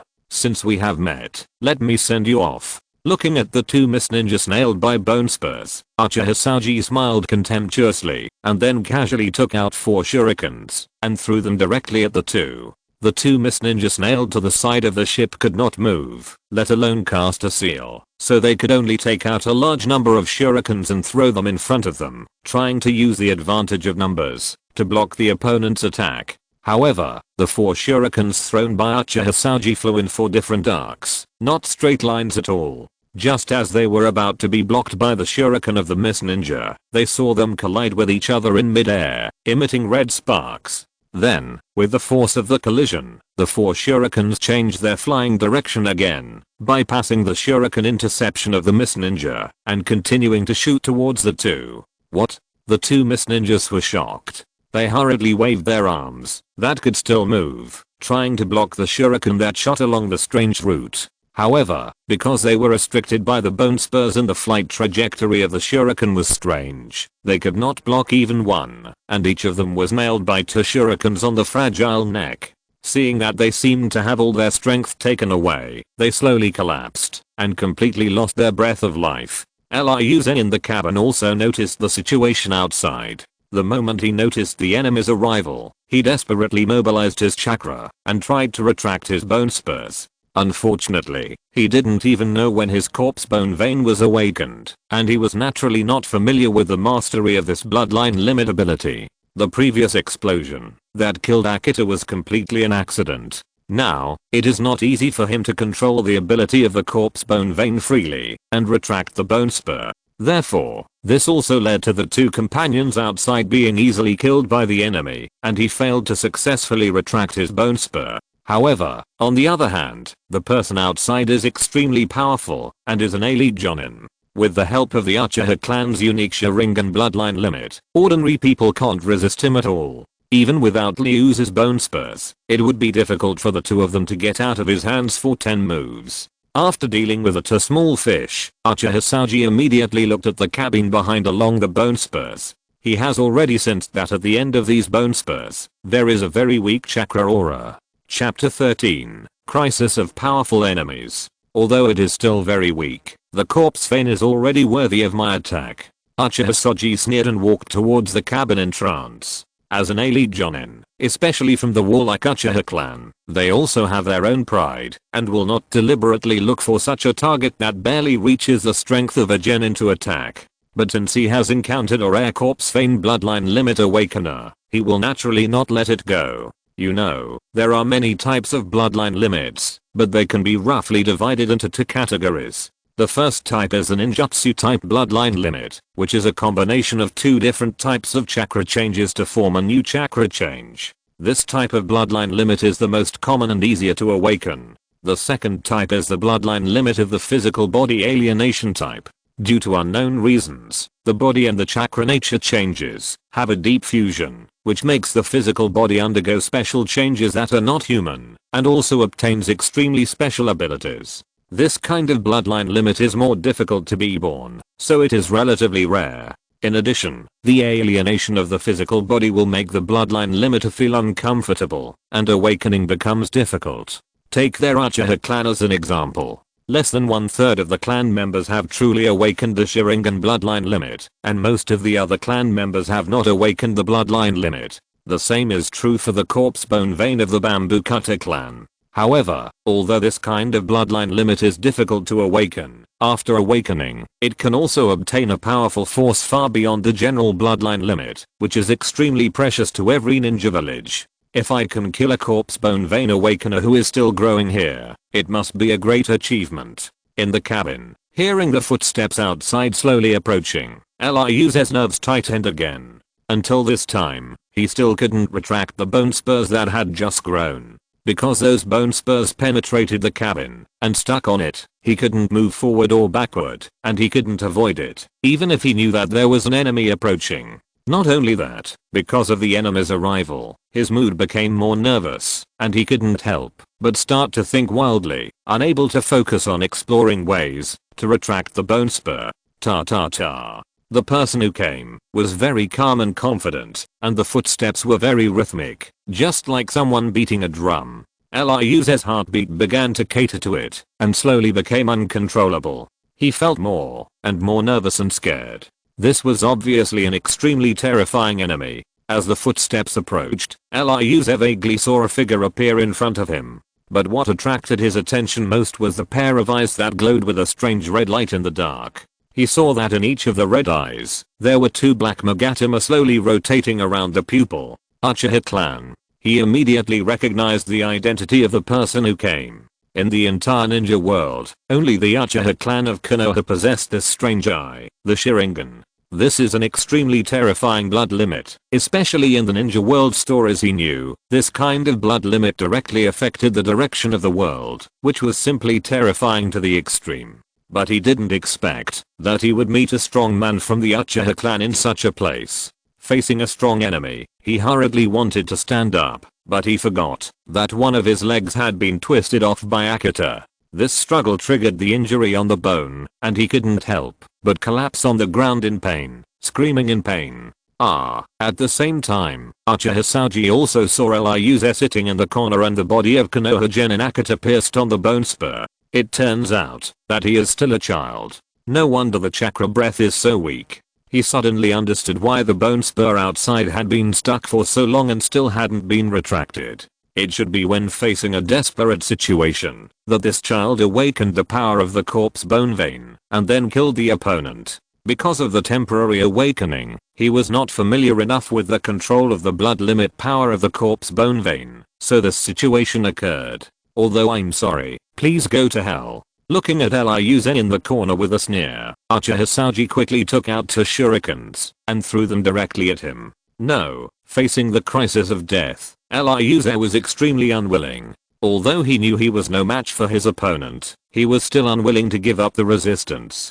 Driven by his strong desire to survive, he desperately injected his chakra into his bones, following the previous feeling of bone growth, trying to stimulate the power of the corpse bone vein again. With the support of his chakra, the bloodline limit of the corpse bone vein that had awakened at some point immediately responded to his expectations. All bone cells became abnormally active, and then bone spurs grew out, directly penetrating his muscles and skin, exposing himself on the surface of his body. In an instant, his whole body was wrapped in countless white bone spurs, like a hedgehog curled up, and protected itself with spikes. Ding ding. Two shurikens hit the hard bone spurs, but were immediately blocked and bounced to the ground, unable to hurt Ryu at all. Oh. Are you going to continue struggling? Uchiha Saji showed a hint of sarcasm when he saw it, and then said, however, with your strength, no matter what you do in front of me, it is meaningless. As he said that, he had already turned his fingers and quickly formed seals. The corpse vein was too dangerous. Even though the opponent's strength was far inferior to his, he was unwilling to take the risk of getting close at will. It was better to keep a safe distance and use ninjutsu directly. Fire style, Great Fire Dragon technique. A stream of chakra that had been transformed was spit out from his mouth and immediately turned into a fire dragon with a diameter of more than 2 meters, whistling towards the bone spurs in front. However, at this moment, an extremely dangerous breath came from under the deck under his feet. Not good, there is danger. Uchiha Hosoji was shocked to find the abnormality, and then he stabilized the fire dragon and continued to attack while quickly retreating. Bone vein dance of early ferns then, accompanied by a cold voice, one after another huge bone spurs, as thick as an adult's embrace, penetrated the deck and pierced from below. However, in an instant, they formed a forest of white bones, which blocked Liuze. Boom. The blazing fire dragon hit it, but it couldn't shake it at all, but it almost broke itself apart. However, the flames were invisible, and they couldn't break through the forest of bones head on, but they could pass through the gaps between the forests of bones, and a considerable part of the flames burned in along the gaps. Unfortunately, the forest of bones was stacked, and the power of the fire dragon encountered great resistance every time it went deeper. Finally, when the flames hit Liuze, the blazing flame power was almost gone, and it couldn't hurt him at all. Chapter 14, Rescue of the Same Race. At this time, seeing the dense jungle of bones, Uchiha Hosoji also guessed the details of the person who came, and secretly thought, another guy from the Bamboo Cutter clan. Looks much stronger than that little guy. I hope it won't be too much trouble. Thinking of this, he silently interrupted the chakra maintenance of the fire dragon. After all his own strength was consumed, the fire dragon that impacted the outside of the jungle of bones slowly dissipated, leaving only a battlefield surrounded by fire.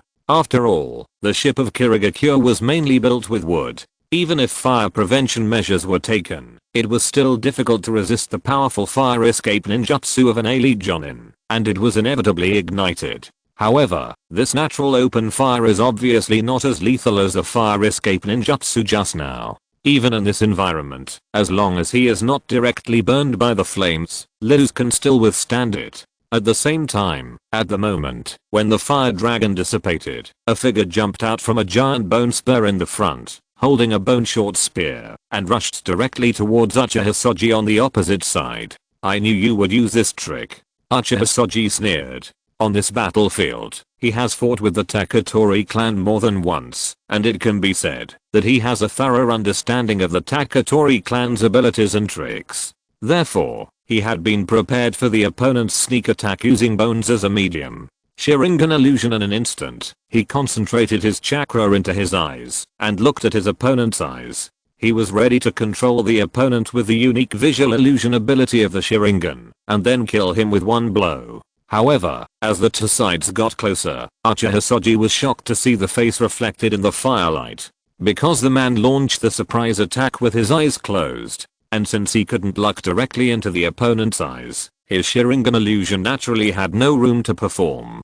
Damn it. Uchiha Hosoji cursed inwardly, no longer calm and confident, and hurriedly dodged to the side. The corpse bone vein blood limit of the Bamboo Cutter clan is like the spikes on a hedgehog, which can protect them tightly. In addition, the Bamboo Cutter clan is particularly good at physical skills, and close combat with them is not advantageous. It is too dangerous to guard against the bone spurs that may stab at any time, so he decisively chose to dodge, and did not dare to take it head on. However, because of the temporary evasion, his reaction was a bit slower, and he failed to completely avoid the attack, and the sharp bone spear left a deep wound on his arm. Not only that, the moment he approached the opponent, the Bamboo Cutter who came to rescue immediately activated his own corpse bone vein blood limit. In an instant, 3 bone spurs shot out from his right arm and stabbed Uchiha Hosoji, who was close at hand. However, Uchiha Hosoji is an elite jonin with strong strength after all, and with such a powerful bloodline limit of Sharingan, he is not so easy to be killed.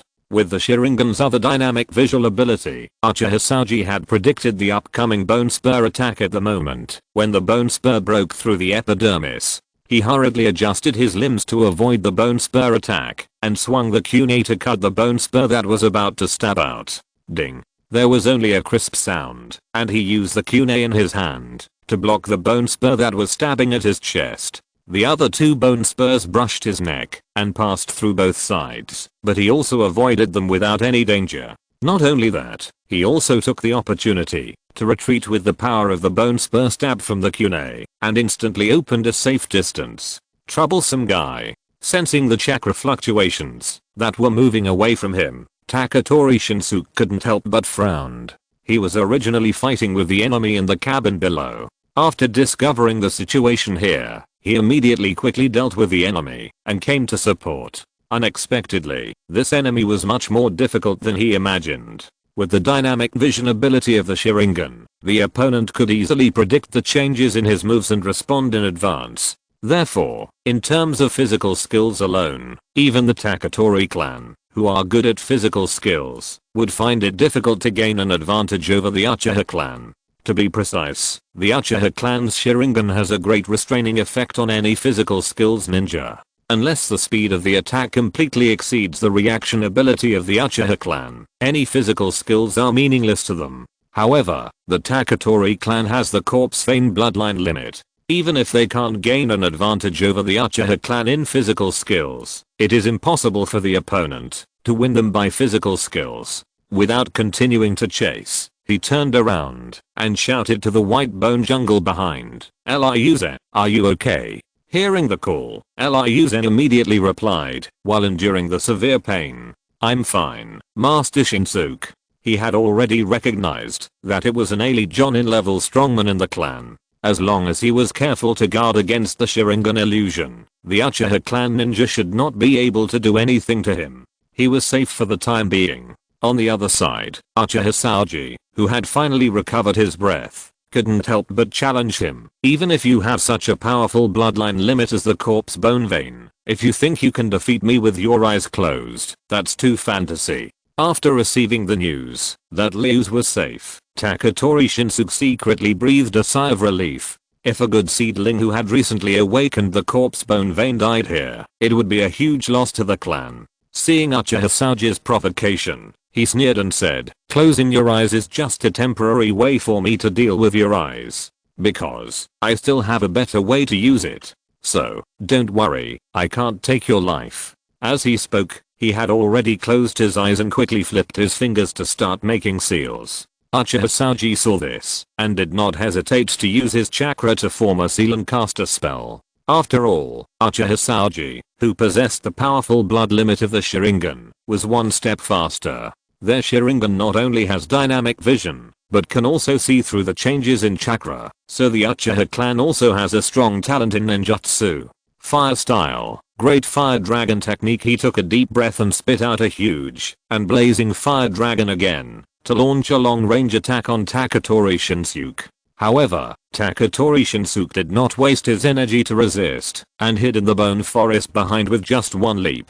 Boom. The fire dragon hit the bone forest again, but the result was the same as before, and it still could not shake it at all. At this time, Taketori Shinsuke, who was a beat slower, finally completed his technique. Water style, mist hidden technique. He was seen standing in the bone forest, raising his right hand high, and immediately a cloud of misty water mist came out of his body and quickly expanded to the surroundings. But in a blink of an eye, the entire cabin was filled with white fog and fell into a haze, and nothing could be seen. If you're listening to this novel on a channel other than Fanfic World, it means they downloaded and uploaded it without effort. We cordially invite you to visit our channel, Mundo Fanfic Novelos. There you'll find the original version of this story and you can explore many other novels of various genres. We're waiting for you to immerse yourself in a world of incredible novels. Chapter 15, The Enemy Retreats.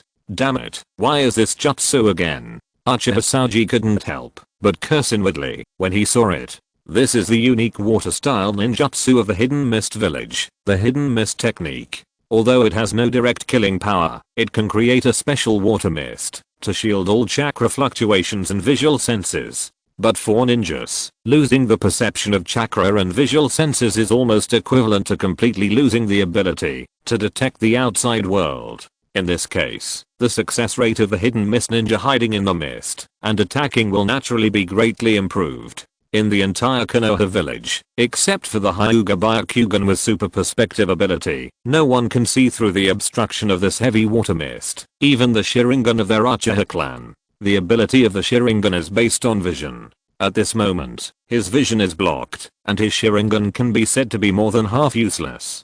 Facing such a dangerous enemy again, his chances of winning had dropped sharply. Realizing this, he was on guard and slowly retreated to the cabin exit. Based on his memory, he had already developed the intention to retreat. However, Taketori Shinsuke would not let him go so easily. Uchiha Soji had just taken 2 steps back when a slight sound of breaking through the air came from behind him. Because of limited vision and unclear chakra perception, Uchiha Soji did not dare to take it head on, and had to dodge sideways. Unfortunately, the transmission speed of sound is much lower than that of light.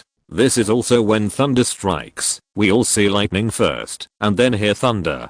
Judging the enemy's attack only by hearing is naturally slower than vision. Especially when the Hidden Mist village was developing this Hidden Mist technique. They also deliberately studied the silent killing technique. When they hide in the mist and attack, they will greatly suppress the movement of their own attacks. This also caused Uchiha Soji to be very late when he noticed the attack from behind.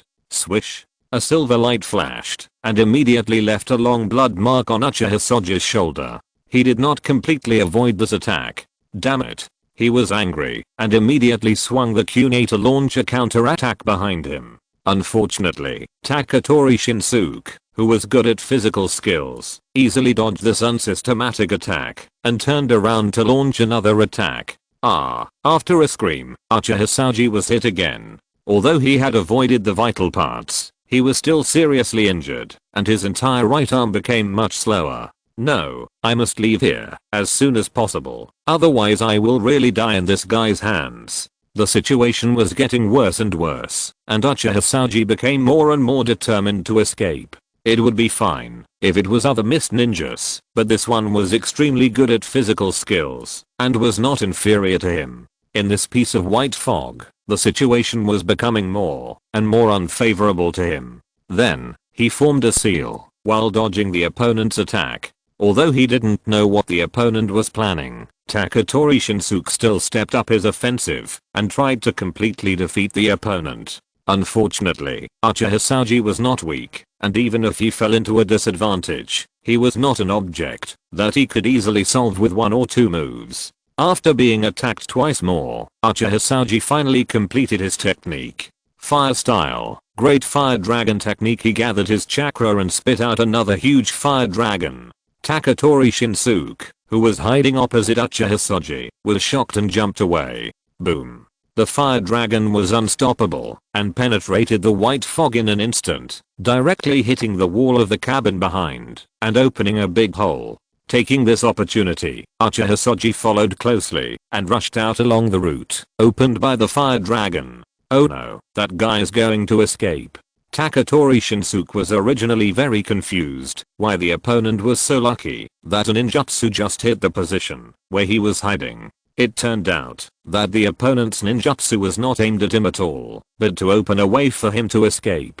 Just as he was about to chase, the deck under his feet suddenly shook violently and tilted to the right little by little. Then, the shouts of many mist ninjas came from outside. Oh no, the ship is going to sink. Everyone, get off the ship. Not only the Kirigakure ninjas were exclaiming, but also the Konoha side was calling for retreat. Retreat, retreat. At this moment, the ship had sailed a long distance away from the coast, and since the ship had been sunk by them, there was no need to continue to fight. They should retreat. In an instant, the ninjas on both sides tacitly stopped fighting and withdrew from the battlefield, and then left the slowly tilting ship one by one.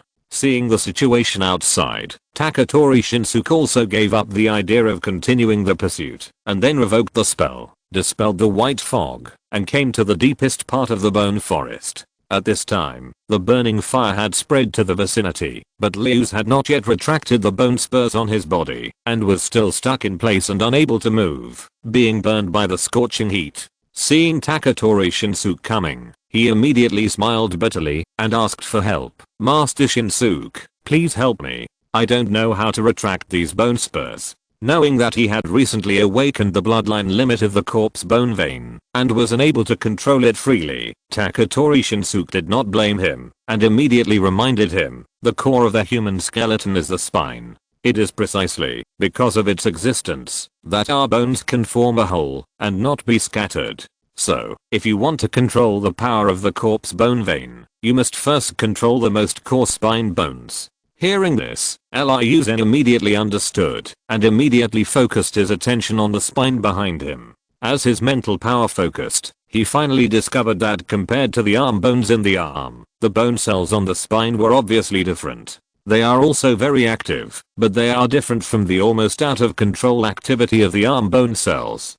Compared with the arm bone cells, that are like a mob, the spinal bone cells are more like a group of well-trained soldiers, waiting to be dispatched and commanded at any time. Then, Ryuzen tried to infuse his spiritual power into it, trying to soothe those bone cells, so that they could calm down and return to their original appearance. Sure enough, unlike the arm bone cells, that were difficult to communicate with, the spinal bone cells easily accepted his orders and silently eliminated their alienation. Seeing that, the bone spurs growing from the spine began to shrink and finally disappeared completely. It really works. Ryuzen was very excited and immediately struck, while the iron was hot. With the spine as the center, he began to soothe those alienated and proliferated bone cells from near to far. Soon, all the bone spurs on his body began to shrink rapidly with the spine as the center and return to their original state. As for the epidermal wounds that were broken by the bone spurs, none of them were left. Because when those bone spurs grew, they did not directly tear the muscles and epidermis, but squeezed out from the gaps between the cells, and there was no real wound. Therefore, when he restored the alienated and proliferated bone cells, those broken wounds automatically recovered. Chapter 16 Two Geniuses. At the same time, Ryuzen also noticed that his bones were not just free of anaplastic hyperplasia. The bone joints that were just broken by Akita also recovered and completely recovered. Only the muscles and tendons that were strained had not recovered yet. However, this alone was enough to restore his mobility. What a strong bone recovery ability. Ryuzen looked at his hands over and over again, and then slowly got up from the ground. It is said that it takes 100 days to heal a broken bone. Even in the ninja world, with unimaginable medical technology, it takes a long time for bone injuries to recover. But because of the corpse bone vein, his bone recovery speed is much faster than that of ordinary people, and even medical ninjutsu cannot compare.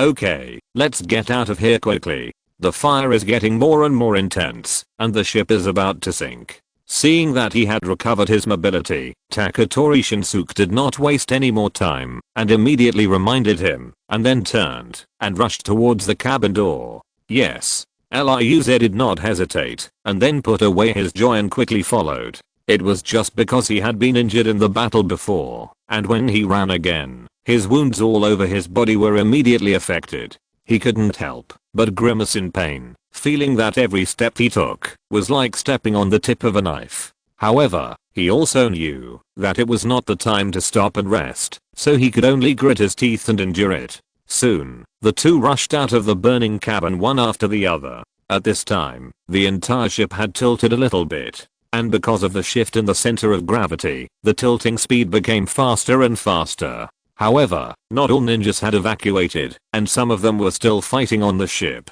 Previously, because they had to protect the ship, the Mist Ninja side was more restrained, but now the ship had been completely scrapped, and they no longer held back and completely let go. Although the number of people on the ship decreased, the battle at this moment seemed more intense, and there were continuous explosions from all directions. Suddenly, a huge blue-white thunder roared down from the sky, and it happened to land on a mast at the back. Boom. With a loud bang, the 10-meter-long mast was instantly chopped off, and then it fell down with a creak. Not good. Seeing this, Taketori Shinsuke hurriedly pulled Ryuzen back to the side of the ship. Then, they saw two figures rushing out from under the cabin. One of them had red eyes and a red and white mark on his back that looked like a fan. Ryuzen immediately recognized that he was also a ninja from Uchiha. However, the man was thin and looked very young. He felt that he should be the same age as himself, about 12 or 13 years old. As for the other person, he had gray hair, and held a double blade, and there were arcs of electricity jumping on the double blades. Like the Uchiha ninja, the other person was also not very old, and the two were almost the same age. However, what surprised Ryuze was that both of them exuded extremely powerful chakra auras, which were not weaker than the elite ninja Taketori Shinsuke beside him. Is that main Jetsu Kizuki? After searching in his memory, he found the answer. It is said that he is a genius ninja from the Hazuki family, who can skillfully use the 7 legendary ninja swords passed down in the Kirigakure. At a young age, he has the strength comparable to that of an elite jonin, and is even stronger than many jonin. Everyone said that he is likely to become the 4th generation Mizukage of the Kirigakure village in the future. At this time, he also recognized that the 2 strange blades with strange twigs in Hazuki Manayu's hand were one of the 7 legendary ninja swords passed down in the Kirigakure, the Thunderblade Jib. It seems that the thunder that just split the mast was summoned by him using the Thunderblade Jib. But who is his opponent? Who can force Hazuki Manayu to be so serious? Ryuze was confused. Although he is young, Hazuki Manayu's strength is extraordinary. Among the same age, the one who can make him treat it so carefully and use the Thunderblade Jib must be an extraordinary person. However, Ryuze has no impression of this. To be precise, it should be because of his age that his own experience is limited, so he does not know the young genius of Konoha. However, combined with his original understanding of this world, he still had a vague answer in his heart. The only ninja who could force main Jetsu Kizuki to this extent at this age, and who was from the Uchiha clan, could be that one person. At the same time, hearing his question, Taketori Shinsuke beside him introduced enthusiastically that is Uchiha Shizu, a genius ninja from the Uchiha clan, who is proficient in the use of a pair of Sharingan illusions. Many elite jonin have died in his hands in previous battles with him on the battlefield. Moreover, he is also good at using the flash body technique, which is extremely fast. Many people were killed by him using this super speed to get close to him, and then controlled by the Sharingan illusion technique, and then killed with one blow. Everyone privately calls him Flash Body Shizu. In the future, if you meet him on the battlefield, be careful and don't rashly provoke him. Yes, I remember. Liz nodded, his eyes fixed on the 2 young strong men standing on the mast. At this moment, he couldn't help but feel a little envious and eager. He envied the 2 young men who had such powerful strength at this age, making both ninjas feel daunted and even more eager to gain such power and become an envied existence. And this is why he decided to stay in this world. Only here can he realize such a wish. No one can resist the temptation of such a powerful force. At the same time, looking at the full moon of Hazuki not far away, Uchiha Shizu said seriously, I think there is no need for us to continue fighting, right? You can't kill me, and I can't kill you. It's just a waste of time to continue fighting. Although it was the first time for the 2 sides to fight, he was still surprised by the strength of his opponent. He didn't expect that in the Kirigakure ninja village, there were people of the same age who could match him. Main Jetsu Hazuki shook his head and said seriously, I can feel that you haven't used your full strength yet. Your true strength is far stronger than everyone imagines. However, even if you use your full strength, I still have enough confidence to kill you on the sea. I think killing a genius like you will be a huge loss for both Uchiha and Konoha. As he spoke, he jumped up, left the ship directly, and landed on the sea. All Miss Ninjas, leave this sea area quickly, otherwise don't blame me if you are accidentally injured. He stood on the sea, raised the Thunderblade Yan in his right hand, and shouted a warning to the many ninjas who were still fighting on the ship. Let's go, we can't stay here any longer. Taketori Shinsuke saw it, and immediately jumped off the ship with Luz. He believed that main Jetsu Hazuki's words were not aimless. For safety reasons, it is better to leave quickly. Chapter 17 Terrible Strength. Swish. With a flash of figures, Taketori Shinsuke and Rokuze have already landed on the sea. It's not safe here either, stay away. He let go of his hand and told Rokuze beside him. However, without Taketori Shinsuke's support, Rokuze didn't have time to reply. His feet sank, and he sank into the water involuntarily. He had just learned to refine chakra, and he was not proficient in the skill of wading. Seeing this, he immediately relied on his memory to release chakra from the pores on his body surface, trying to fix the surrounding seawater so that he could stand up again. Unfortunately, this wading skill is much more difficult than refining chakra.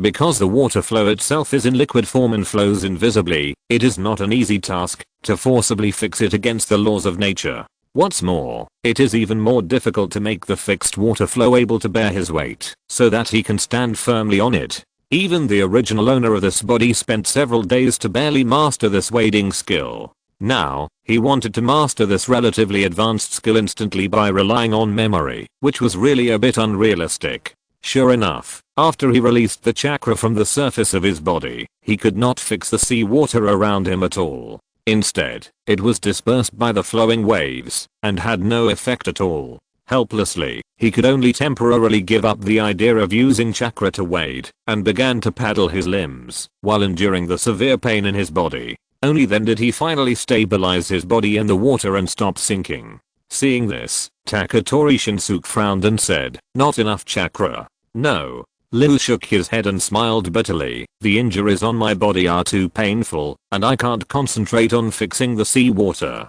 You young people still lack exercise. You can't even bear such a small injury."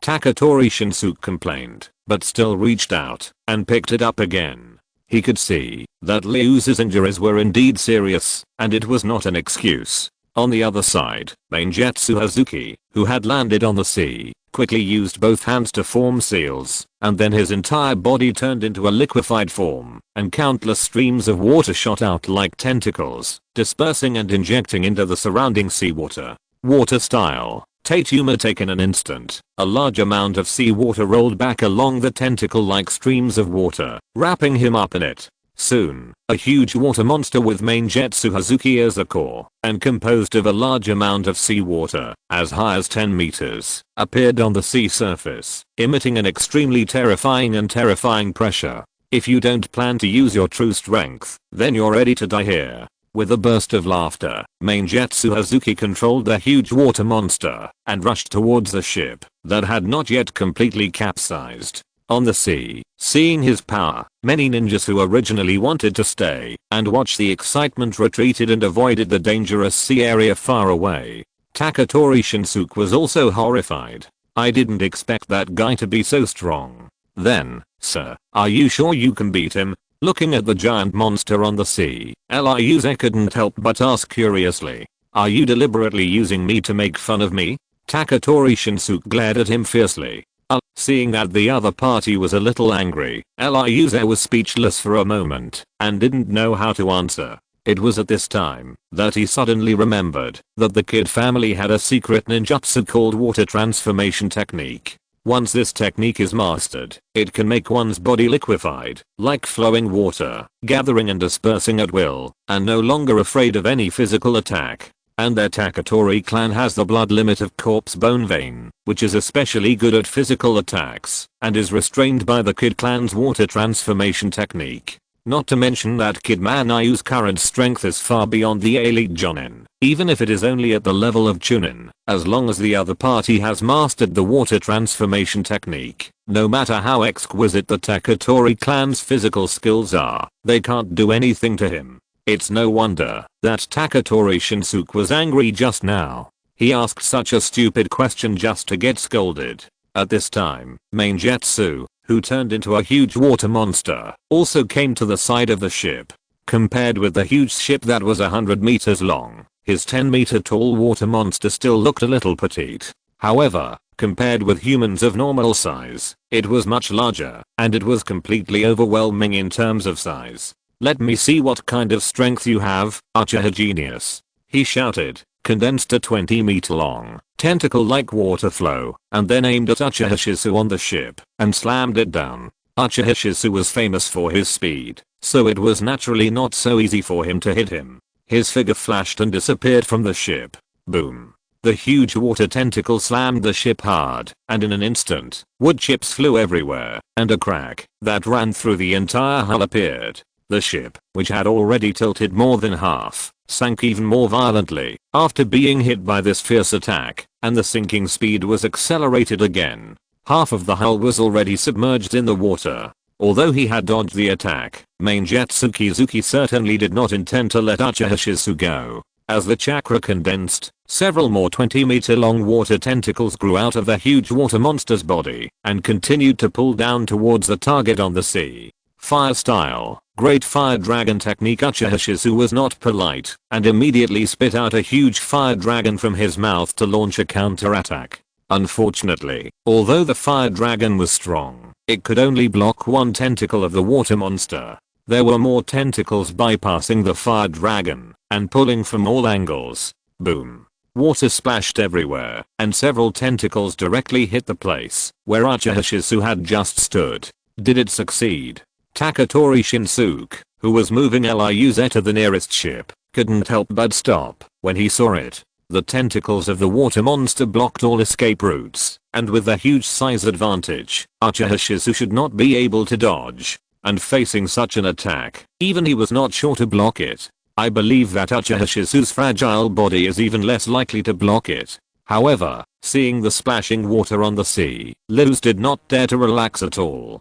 Because he knew that Uchiha Shizu was a rare existence with the Mangekyo Sharingan. The owner of such a pupil technique would never be easily defeated. Sure enough, before the splashes had dissipated, an extremely powerful chakra wave suddenly erupted from under the sea. Boom. There was only a loud bang, and a huge wave rushed into the sky. A yellow-green light lifted off several tentacles of the water monster, and even the huge water monster transformed by Maingetsu was also shaken back several steps. When the water splashed away, a huge yellow-green figure appeared, and Uchiha Shizu was in it. The Magatama in his two eyes had disappeared, and turned into two four-cornered windmill-shaped marks. Chapter 18. Thousand Flower Pupil Technique.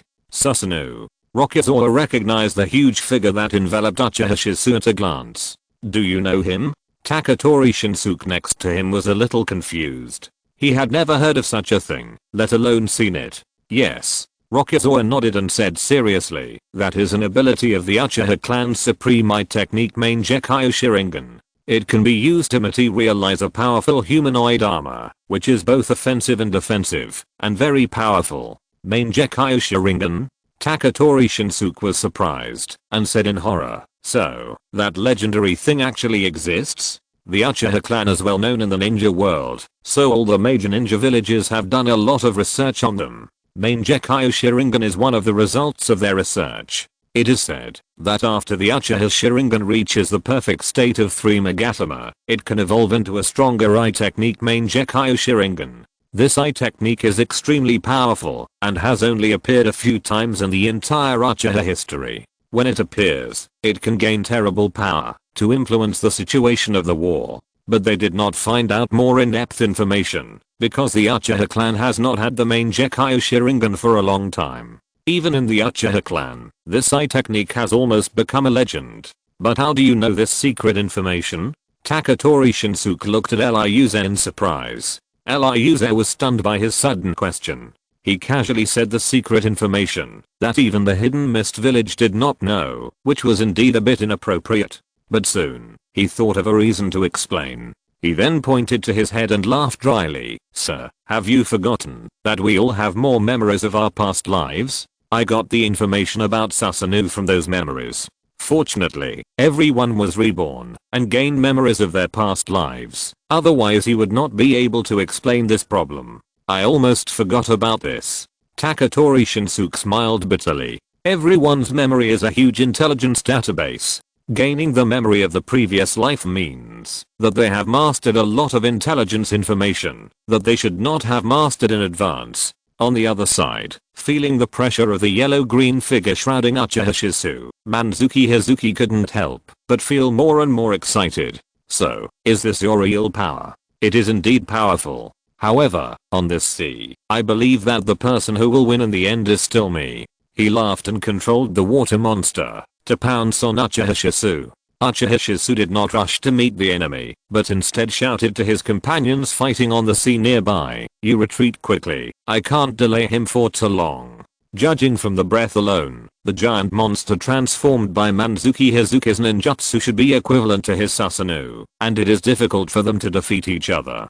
But the problem is that Manzuki Hazuki's technique is based on a large amount of seawater, with the advantage of terrain, and the consumption of chakra is definitely less than his. Once the battle is deadlocked, the first person to run out of chakra must be him. By then, the result is self-evident. Therefore, he must take advantage of this moment to remind those who are still fighting to retreat as soon as possible and buy as much time as possible for his companions. At this time, the giant monster transformed by Manzuki Hazuki has also arrived in front of him. More than a dozen tentacles like water streams are waving again, all at once towards the yellow-green Susanoo.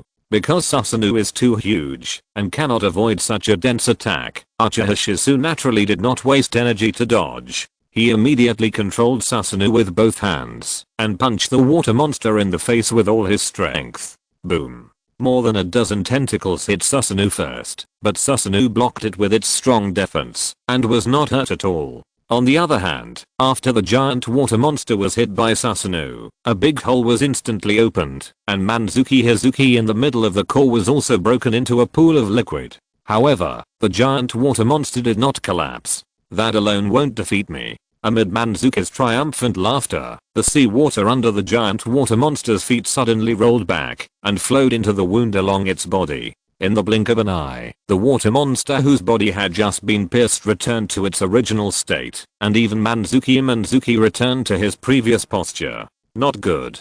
This monster is just like his body. It can't be killed at all. Uchiha Shizu saw it and felt bad. Facing a monster that is completely immune to physical attacks, no matter how much effort is wasted, it is in vain. Fortunately, his Susanoo's defense is strong enough. At least he doesn't have to worry too much about his own safety before the chakra is exhausted. In this way, the two behemoths went back and forth on the sea and started a battle in which neither could do anything to the other. Although it looked funny, no one dared to question the destructive power of either side. If an ordinary ninja was hit, he would be seriously injured if not killed. Therefore, everyone stayed away and didn't dare to approach their battlefield rashly. However, watching this almost inhuman battle, both Kirigakure and Konoha had a lot of different thoughts, especially now that they have all obtained their memories before their death. The Uchiha side had a complicated mood.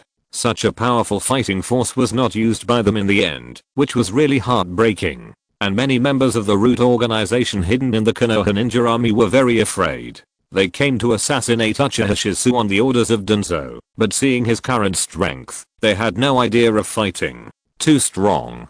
In addition to them, members of other families in the Konoha ninja army were also full of fear and precautions against Uchiha after seeing such fighting power. Especially they have learned from the memory of their previous life that Uchiha had the idea of rebellion. It's just that now they are fighting with Kirigakure, and all parties tacitly did not break that layer of window paper, so everyone is at peace. The Kirigakure side is the same, but they are more afraid of Mainjutsu Kizuki. This genius has such a powerful fighting power, coupled with the memory of the previous life. The Hazuki clan will definitely not be too peaceful, and the pattern of the hidden mist village will definitely change. Even the top leaders of several major families have already thought about getting rid of Hazuki Manayu. Not long after, all the Konoha ninjas had withdrawn from the battlefield. Feeling that their own chakra was running out, seeing that the opponent's energy was still very strong, Uchiha Shizu was unwilling to continue to entangle. Sorry, I have to leave. Let's fight next time. With the spiral sword in Susanoo's right hand, he split the water monster in half and began to retreat rapidly.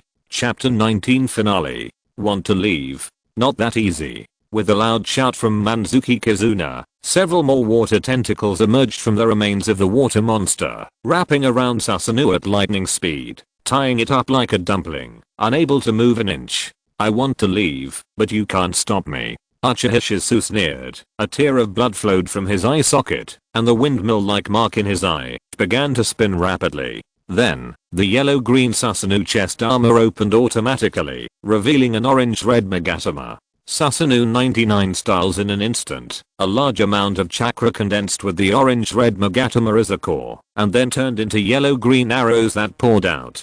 Swish, swish, swish. The arrows rained down, instantly breaking the tentacles wrapped around Susanoo. The water monster was even more unstoppable, and its body, which had just recovered, was once again shot into a hornet's nest.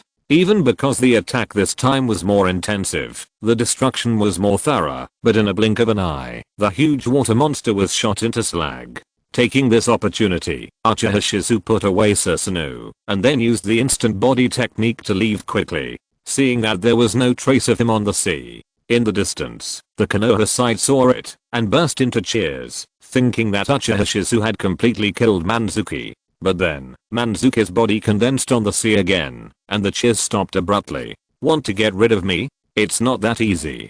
Seeing the opponent retreat, Manzuki wanted to continue chasing. However, at this moment, two figures came from behind, and blocked his way in time. Young clan leader, don't chase anymore. A mist ninja bowed his head and admonished. You dare to stop me? Manzuki frowned, feeling quite unhappy. I dare not. Another mist ninja quickly stepped aside and said, it's just that we are about to return. I hope the young clan leader will put the overall situation first. There are still a lot of troubles in the hidden mist village. Hearing this, the dissatisfaction in Mainjetsu's heart gradually dissipated. According to his memories of his previous life, he would die young, and the hidden mist village would also usher in a terrible turmoil. But now, everything has changed. Everyone has memories of previous lives, and what they know may not necessarily happen according to their original memories. But what is certain is that the future of the hidden mist will inevitably become extremely chaotic, which is why the top leaders suddenly issued a retreat order.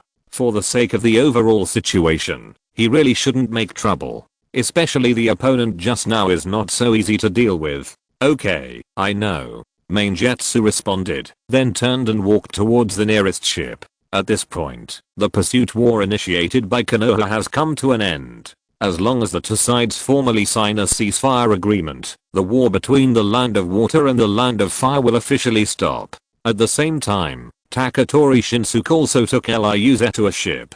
This ship was well protected. Although there were traces of battles everywhere on the deck, and even sparks were burning in some places, it was still intact overall, enough for everyone to take back to the Land of Water. In addition to them, there were many ninjas who had to transfer to this ship, because the ship was destroyed. Everyone was injured and leaned against the side of the ship tiredly. However, perhaps because of the memories of the previous life, everyone had some grievances that did not exist before, and they were very grouped. It was not obvious during the battle before, but now that the battle has completely stopped, the mist hidden ninja immediately split into countless large and small groups. They were hostile to each other, cautiously on guard, and looked like they were on the verge of a fight. If it weren't for the battle just now, Ryuze couldn't help but wonder if they would fight again. Soon, through the crowd, Taketori Shinsuke took Ryuze to a corner of the deck with ease. At this time, many members of the Taketori tribe had gathered here.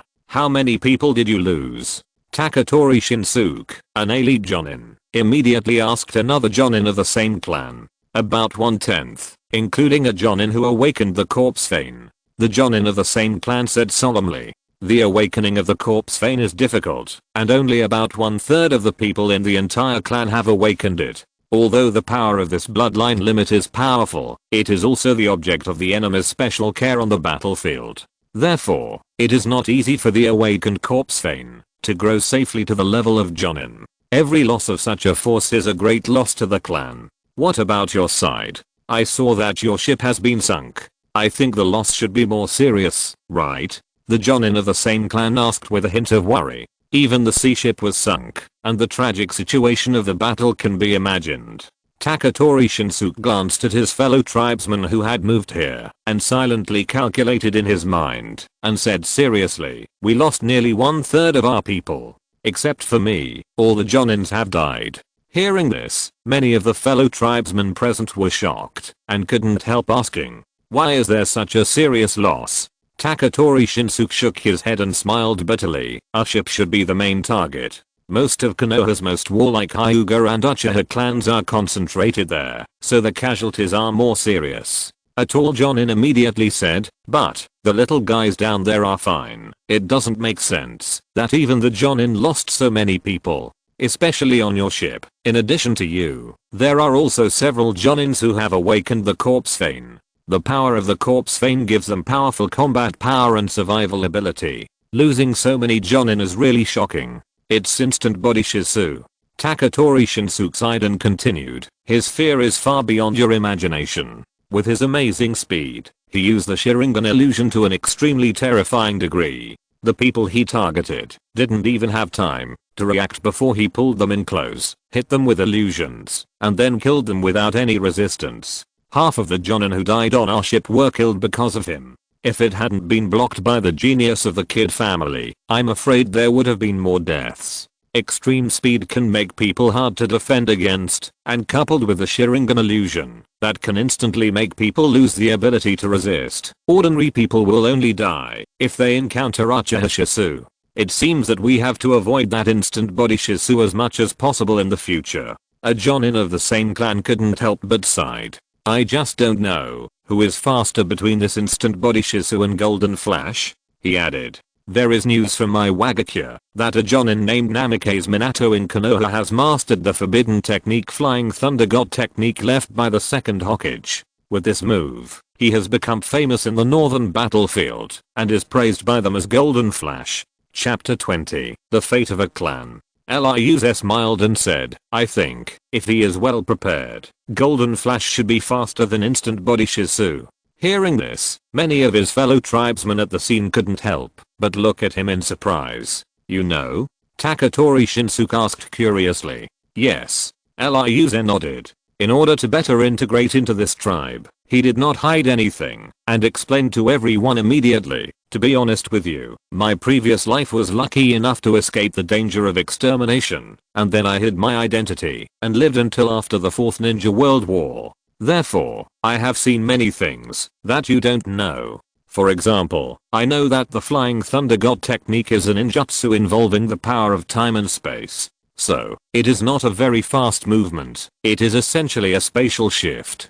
Directly move from one space to another, completely omitting the movement process in between. In this way, you only need to make time and space marks in advance. No matter how far the ninja who masters this technique is, it will only take a moment to reach the destination. Even because of the spatial shift, he can avoid any attacks in the middle. In a sense, the Golden Flash is more dangerous than Inspa Shizu.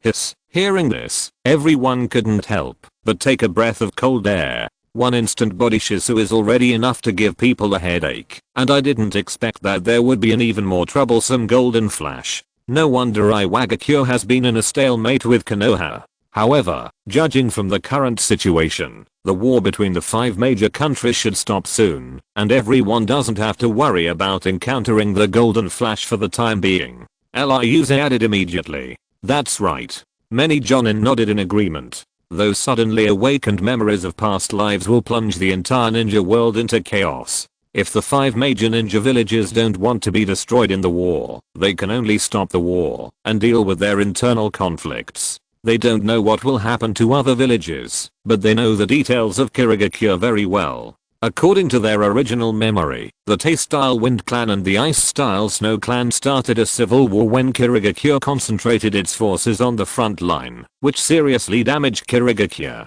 And their Taketori clan was dissatisfied with the marginalization and indifference of the Kirigakure high-level officials after the war, which eventually caused war and was exterminated by Kirigakure. Now, because of the memories of their previous lives, all these things that had not happened yet have already been imprinted in their minds in advance. The top leaders of Kirigakure cannot pretend not to know, and they naturally cannot either. The disunity between them has become a foregone conclusion.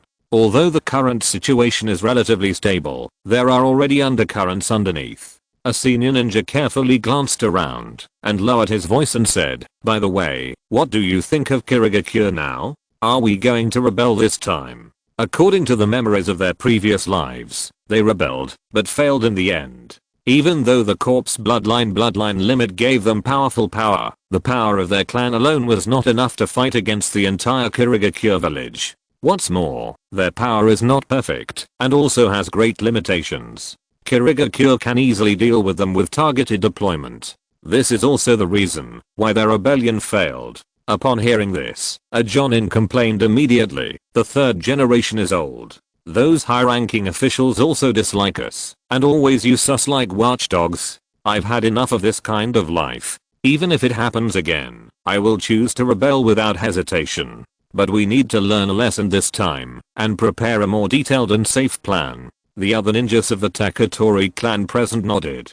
That's right, I've had enough of this kind of life. Let's kill the third generation and re-establish a new order in the Hidden Mist. However, during this period, more stable people still express different opinions. I think we should go back and ask the clan leader first to see what the clan leader plans to do. Yes, we should still ask the clan leader's opinion. The crowd also echoed the voice. At this time, Liu said, in fact, we have another way to go. Oh. Everyone's eyes were on him again. Knowing that he had lived to the 4th Ninja World War and lived longer than everyone present, many Taketori clan members no longer dared to treat him as an ordinary child. In their eyes, Taketori Rokuze was already an experienced elder. Under the gaze of many of his fellow clan members, Rokuze said calmly, after the demise of my Taketori clan, Kirigakure experienced another extremely chaotic period. After that, the 3rd and 4th generations of Mizukage died one after another, and then the 5th generation of Mizukage came to power, and it was she who ended the chaos and darkness of Kirigakure.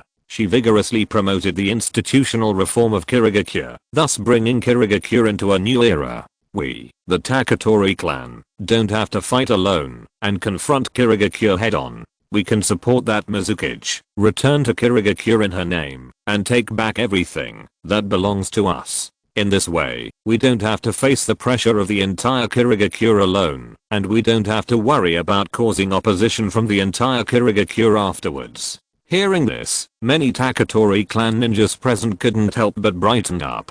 Great, this idea is simply great. This is much better than us directly launching a coup d'etat. Everyone praised and was very excited. As expected of the elder who lived until the 4th Shinobi World War, this trick alone easily solved the problem that troubled so many of them. Needless to say, after reporting back, the clan leader and other elders will definitely agree with it and will not have any opinions. Unless they can come up with a better idea than this. However, in their opinion, there may be no better way to deal with it than this. When everyone regained their composure, Taketori Shinsuke frowned and said, although your idea is good, the 3rd generation is still in power, and there is a 4th generation who has not yet taken office. It should be very late for the 5th generation Mizukage to take office, right? Can we really wait until then? Hearing this, everyone cast inquiring eyes at Rokuze again. The contradiction between the clan and Kirigakure is increasing day by day, and they can't wait too long. Seeing this, Liuze smiled and waved his hands, saying, everyone must worry about this, because the 4th Mizukage was a short-lived man who died young. He was in power for less than 5 years, and the former 5th Mizukage took office much earlier than everyone imagined. And, most importantly, the former 5th Mizukage and I are of the same generation. I'm afraid that person is now planning to return to the stage. We don't need to wait at all. We can implement the plan immediately. Chapter 21 Awakening Speculation. That's great. Many bamboo cutter ninjas were very excited to hear the news. Because of the time, the former 5th generation Mizukage is no longer in the honorable position, but the existence of the memory of the previous life makes everyone who knows her recognize her identity. In other words, there are 3 Mizukages coexisting in the Hidden Mist village now. But because the former 5th generation Mizukage ended the chaos and did not take the position in a normal transition, and because of the reform of the Hidden Mist village, the former 5th generation Mizukage and the 3rd generation Mizukage who is in power at this stage and many high-level officials of the Hidden Mist village must not be of the same mind. The former 5th generation Mizukage wants to formally take the position again. I'm afraid there will be a lot of resistance. Therefore, it is impossible for that person to follow the steps and wait for the 4th generation to take the position slowly. It is inevitable to prepare in advance. Then Rokuze, sir, who is the former 5th generation Mizukage? A senior ninja next to him asked hesitantly. Today's Rokuze still looks like a child of 12 or 13 years old, but because of the memory of the previous life, they can no longer regard him as a child. After hesitating for a while, he still chose to use the honorific title. Although it might seem a little funny to call such a child an adult, everything he showed was worthy of their respect. Ryuze put away his smile and said seriously, the former 5th generation Mizukichi from the Terumi clan. Her name is Terumi Mei. Everyone, please don't offend her when you see her in the future. She is the key to our return to Kirigakure. If you can help, you must do your best. Hearing this name, many jonins were surprised. So, it's that little girl. I didn't expect that she would become the 5th generation Mizukichi. I heard that she is a rare genius in the Terumi clan. Now she is about to be promoted to jonin. Everyone talked about it and told the relevant information they knew. Shh.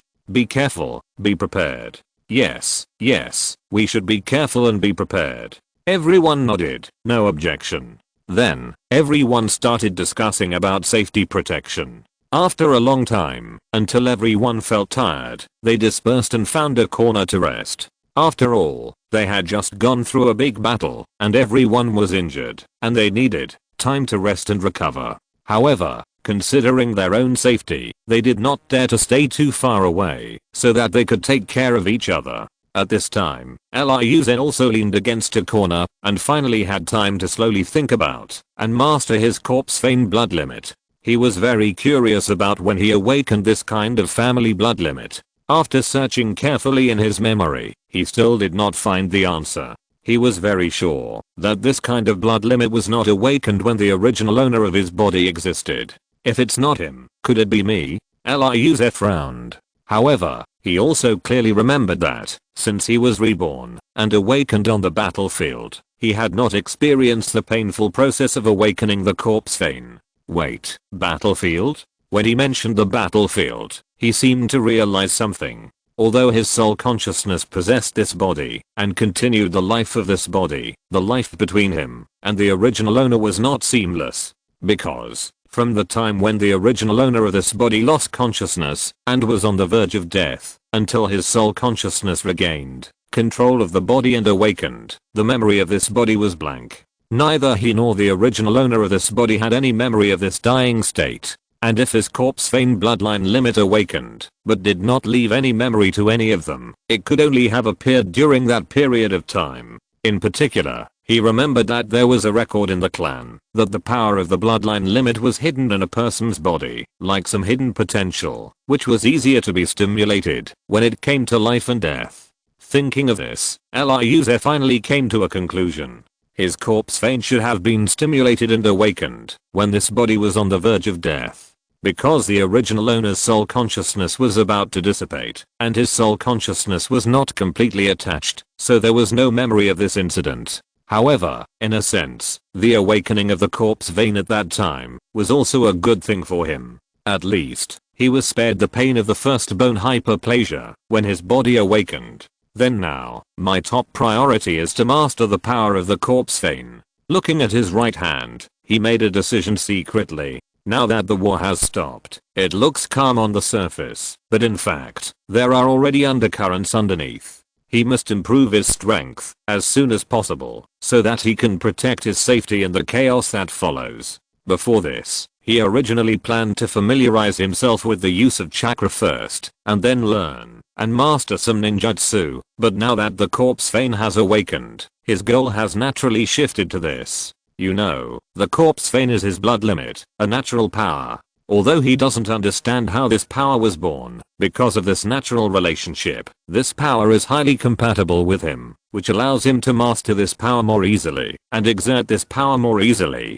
Only by studying this can he maximize the benefits in a short period of time. Then, following the feeling of bone metamorphosis earlier, he once again mobilized chakra to stimulate his own bone cells. Soon, he sensed that a bone spur had grown in his palm, squeezing out the surrounding muscles and skin cells, and gradually appeared in his palm. If you're listening to this novel on a channel other than Fanfic World, it means they downloaded and uploaded it without effort. We cordially invite you to visit our channel, Mundo Fanfic Novelos. There you'll find the original version of this story and you can explore many other novels of various genres. We're waiting for you to immerse yourself in a world of incredible novels. Chapter 22 Skilled Corpse. When the bone spur grew to nearly a foot long, he stopped injecting chakra and stopped stimulating the growth of bone cells. Unfortunately, he was not proficient in the power of the corpse bone vein, and the bone spur that was stimulated was twisted and twisted, like a twisted tree root.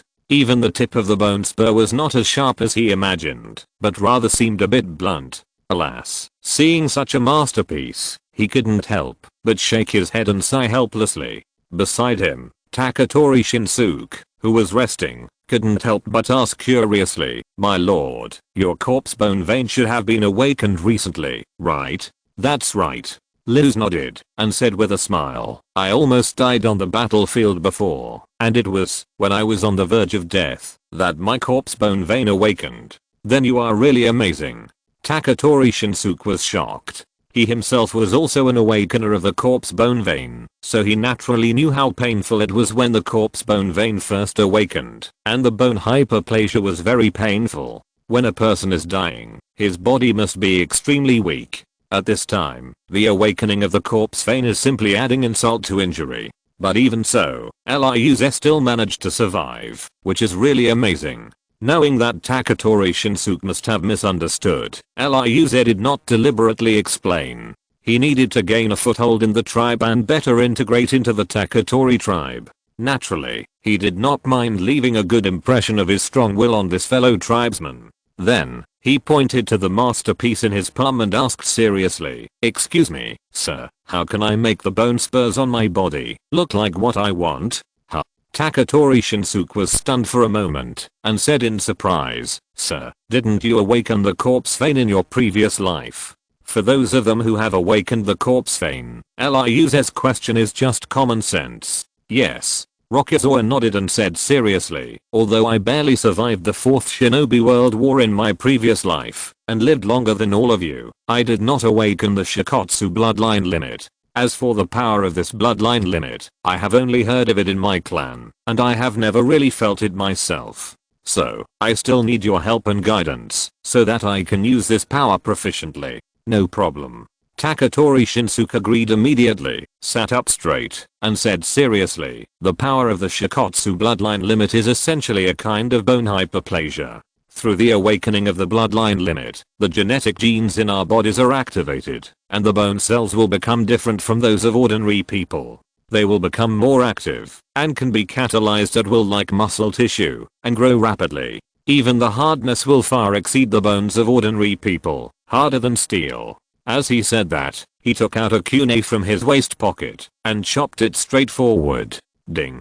Before Liuze could react, a silver light flashed, and the sharp kunai had already chopped the bone spur in his palm. Instantly, a huge force came from the bone spur, almost taking him flying. Thanks to Taketori Shinsuke's timely help, he didn't fall on the deck and make a fool of himself. "Next time, remember to tell me in advance, so that I can be mentally prepared, otherwise my heart can't stand it." Sitting back, he said to his fellow tribesman beside him with a wry smile, "Sorry, I was reckless." Taketori Shinsuke didn't make excuses, and immediately bowed his head to apologize. Knowing that the other party didn't mean to make things difficult, Liuze didn't dwell on this issue too much, but instead focused on the bone spur in his hand. "I saw that the place where the kunai had just hit didn't even leave a trace, and the whole bone spur was intact." Looking back at the kunai in Taketori Shinsuke's hand, there was already a conspicuous gap on the blade. You know, because of the chakra, the basic physical fitness of ninjas is much stronger than that of ordinary people, so the ninja tools such as kunai they use are also special products, far superior to ordinary household iron tools. The fact that he can leave a gap on the sharp edge of such a kunai shows how hard the bone spur in his hand is. Taketori Shinsuke continued, "My lord, although your corpse bone vein has just awakened not long ago, and the bone strengthening is not as good as ours, the human skeleton is hard, and with the strengthening of the corpse bone vein, your bone strength has long surpassed that of fine iron. If I use more strength, it would not be surprising to shatter this kunai on your bone spur. It is precisely with such terrible bone hardness that the corpse bone vein gives them extremely strong defensive capabilities. However, although such bone hardness is strong, it still lacks lethality when used against the enemy." Looking at the round tip of the bone spur, Liuze couldn't help shaking his head. The top of the bone spur is too round, which also causes him to use more strength to cause damage when using the bone spur against the enemy. Even when the opponent deliberately avoided, it was difficult to even scratch the opponent. Seeing this, Taketori Shinsuke smiled and said, "It's not difficult to control the shape change of bones. After all, it is a part of our body. As long as we consciously guide it, it can become what we want." As he said this, he concentrated chakra in the palm of his hand, and immediately a sharp bone spur grew out. Compared with the one in Liu's palm, the bone spur he just induced was obviously straighter and sharper. With a try mentality, Liu's moved the bone spur in his palm over. Ding. He first pierced Taketori Shinsuke's bone spur with his own bone spur, but it did not leave any marks. Then, he placed his own bone spur horizontally and pressed the middle part of the bone spur towards the tip of the other bone spur.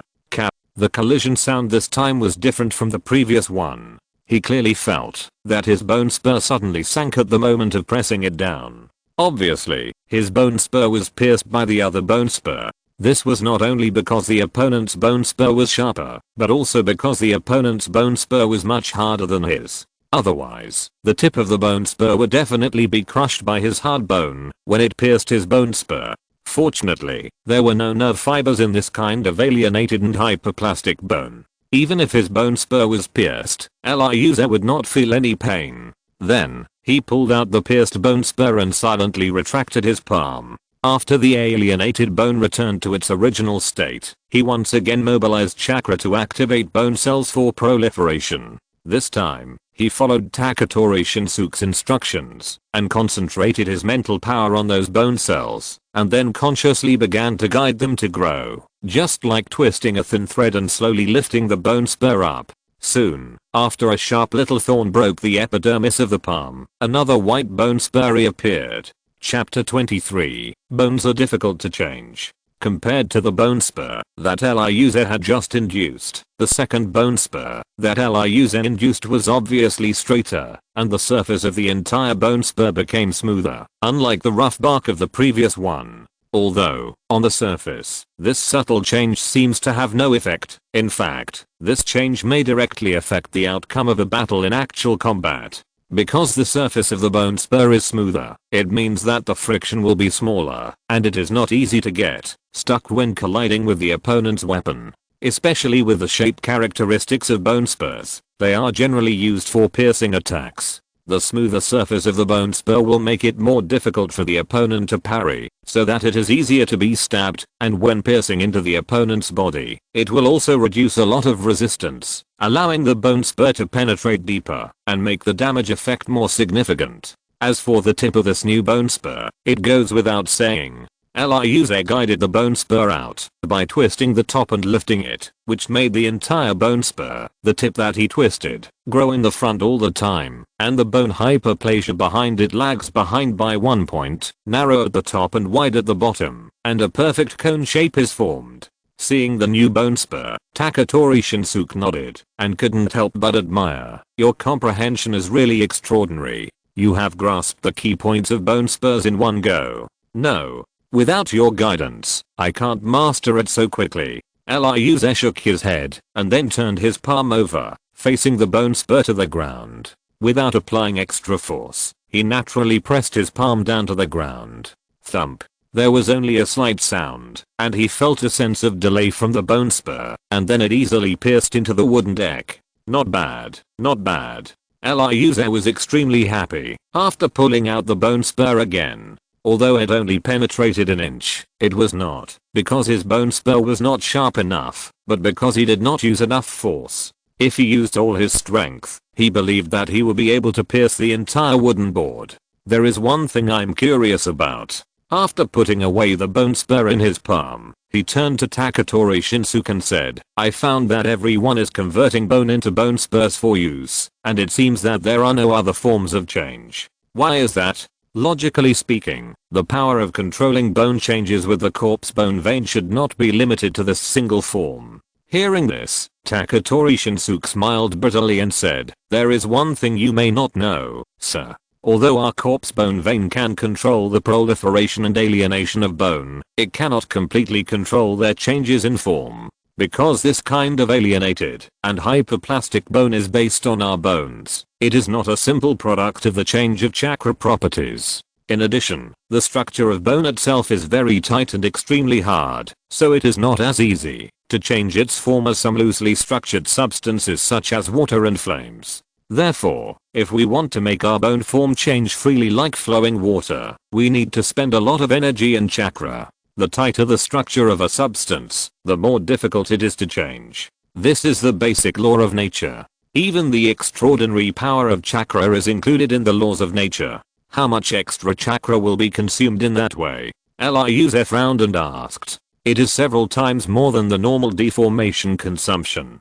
Taketori Shinsuke looked serious and added, and this consumption will increase further as the complexity of the shape change increases. For example, I can use the corpse bone vein to promote bone hyperplasia and create a bone knife. As he said, he took back the bone spur in his palm and silently mobilized chakra to catalyze bone growth again. Then, a sharp bone spur grew out of his palm again. However, as the bone spur grew longer and longer, Liuz slowly discovered that the bone spur was not like the cone they usually used, but was flat, and one side was particularly thin. It was no longer a bone spur, but a bone blade. Not only that, Liuz also noticed that the birth of this bone blade was much slower than the bone spur. Roughly estimated, its growth rate was nearly 3 times slower. When the bone blade grew to nearly a foot long, Taketori Shinsuke stopped the bone growth. Looking at the bone blade in his hand, he shook his head and said, the shape change of this bone blade is not complicated,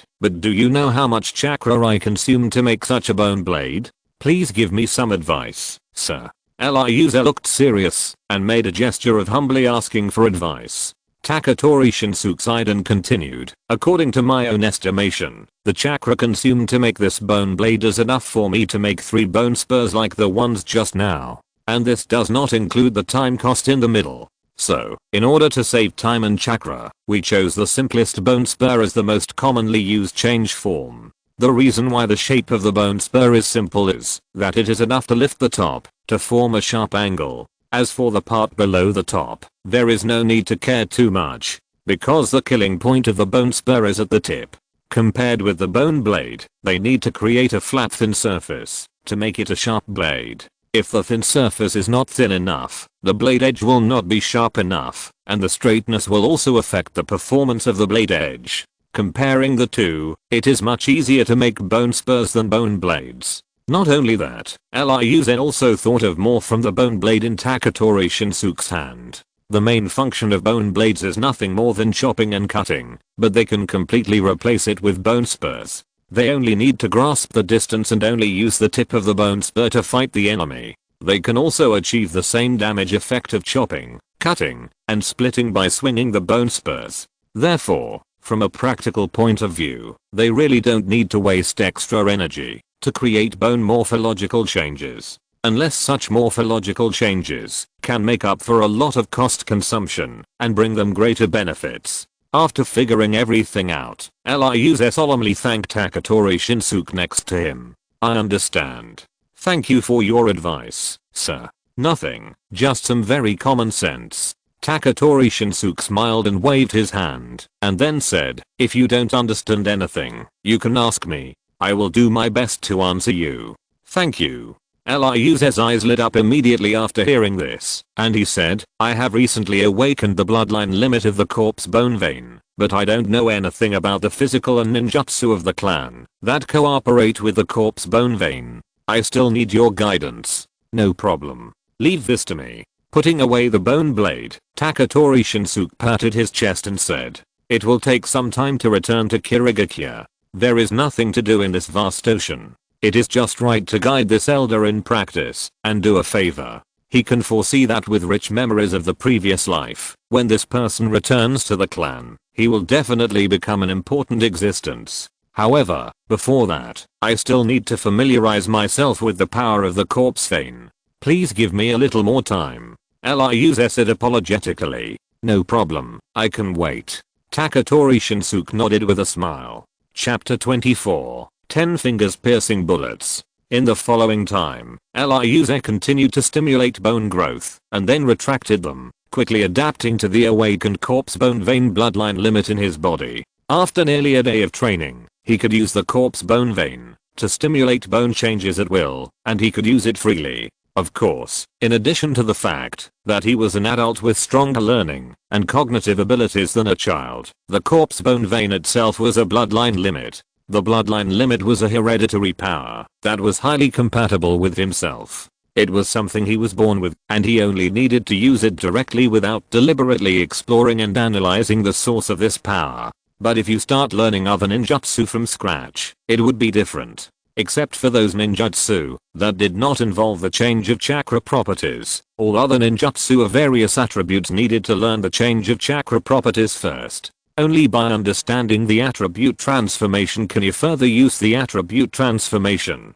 to release the ninjutsu of the corresponding attribute, which is not something that can be mastered by simply learning the hand seal changes.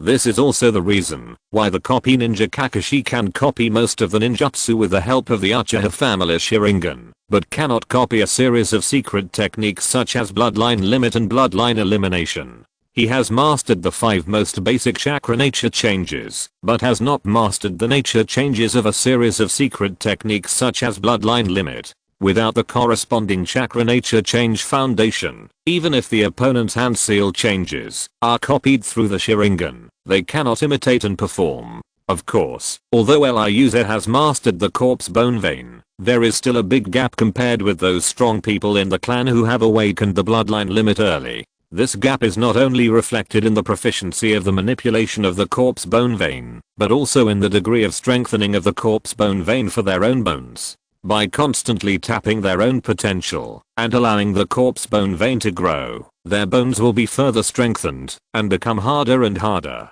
And with a strengthened bone, they can also obtain stronger bone spurs and stronger defense. Master Shinsuke, I'm ready. After completing another round of practice of the corpse vein, Rokuze found Taketori Shinsuke was taking a nap on the side of the ship. Hearing the call, Taketori Shinsuke immediately opened his eyes. Seeing the person in front of him, he immediately understood everything. Since you are ready, let's start practicing. He stood up with a smile and took Rokuze to a slightly secluded corner. Then, Taketori Shinsuke said seriously, I will first teach you a relatively simple 10-finger piercing bullet. This move does not require physical skills. It only requires the power of the corpse vein to complete it. There are not many complicated changes. As he said, he had already raised his right hand, opened his 5 fingers, and aimed at the side of the ship in front of him. Corpse vein 10-finger piercing bullet in an instant. 5 small bone cones shot out from the fingertips of Taketori Shinsuke's right hand, spinning rapidly and shooting forward.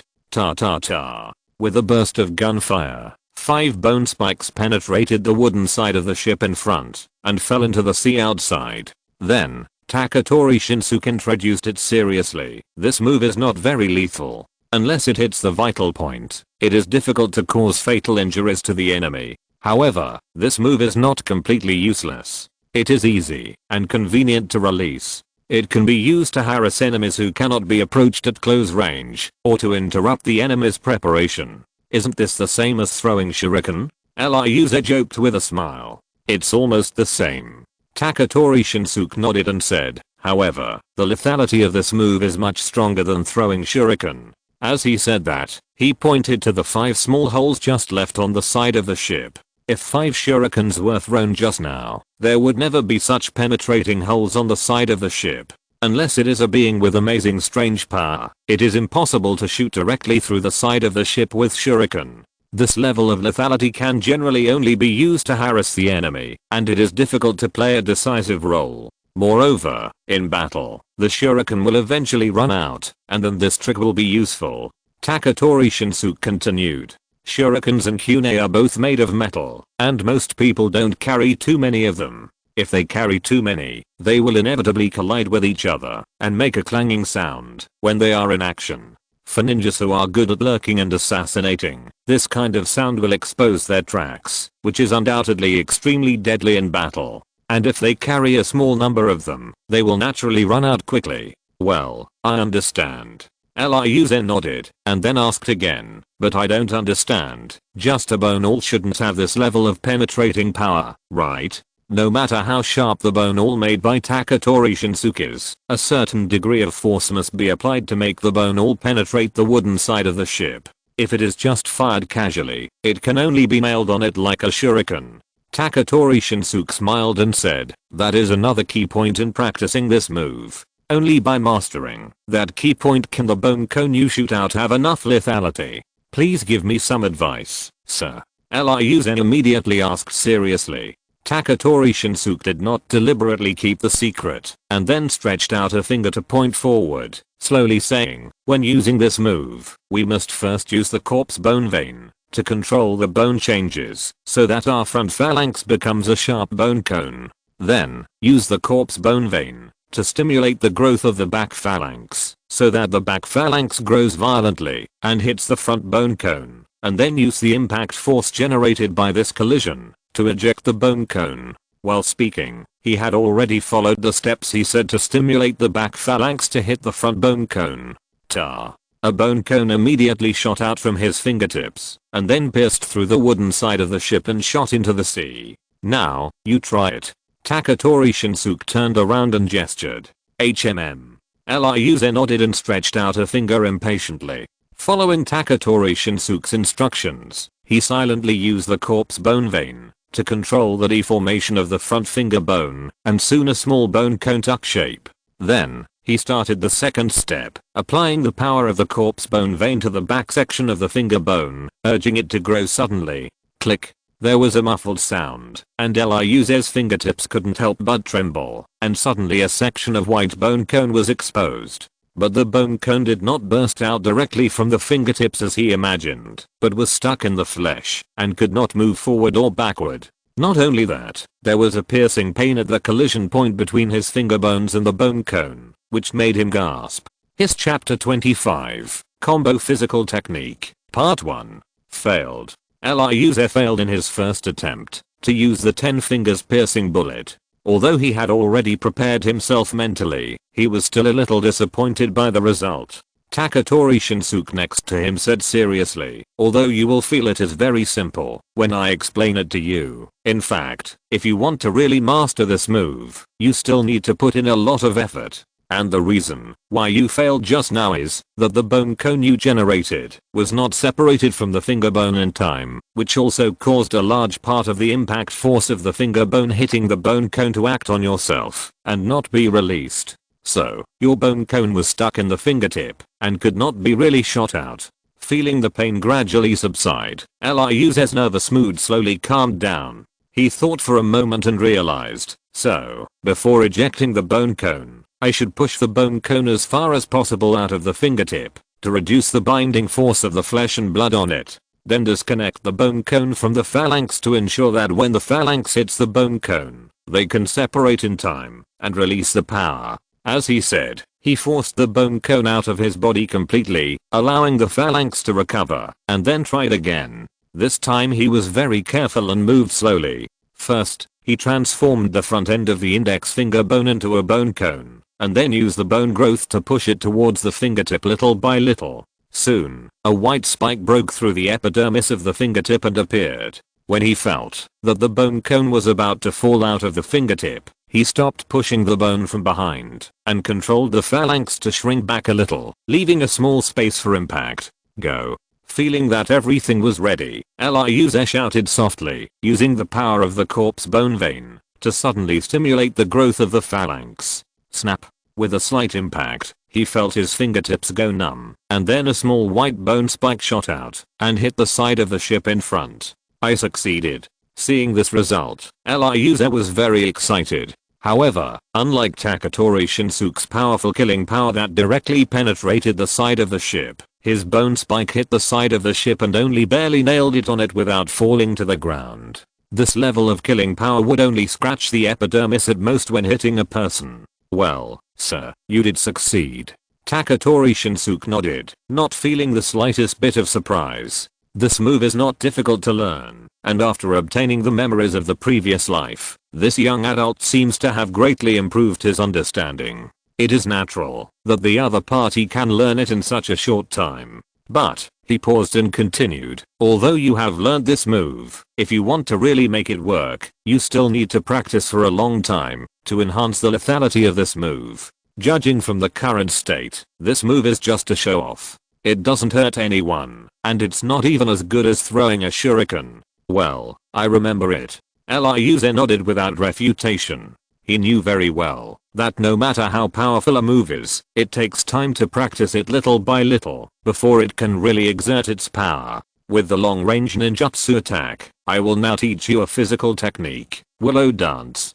Taketori Shinsuke turned around and walked to a clearing in front and said, this is the most basic physical technique used in conjunction with the corpse vein. Once you master this move, it will be easier for you to learn other physical techniques. As he spoke, he had already raised his hands and silently mobilized chakra to activate the corpse vein. Then, Ryuze saw that 2 bone spurs grew rapidly from the palm of Taketori Shinsuke's hand. The bone spurs grew bigger and bigger, and soon the bottom reached the thickness of the wrist, and the length was more than 2 feet, becoming 2 extremely fierce sharp weapons.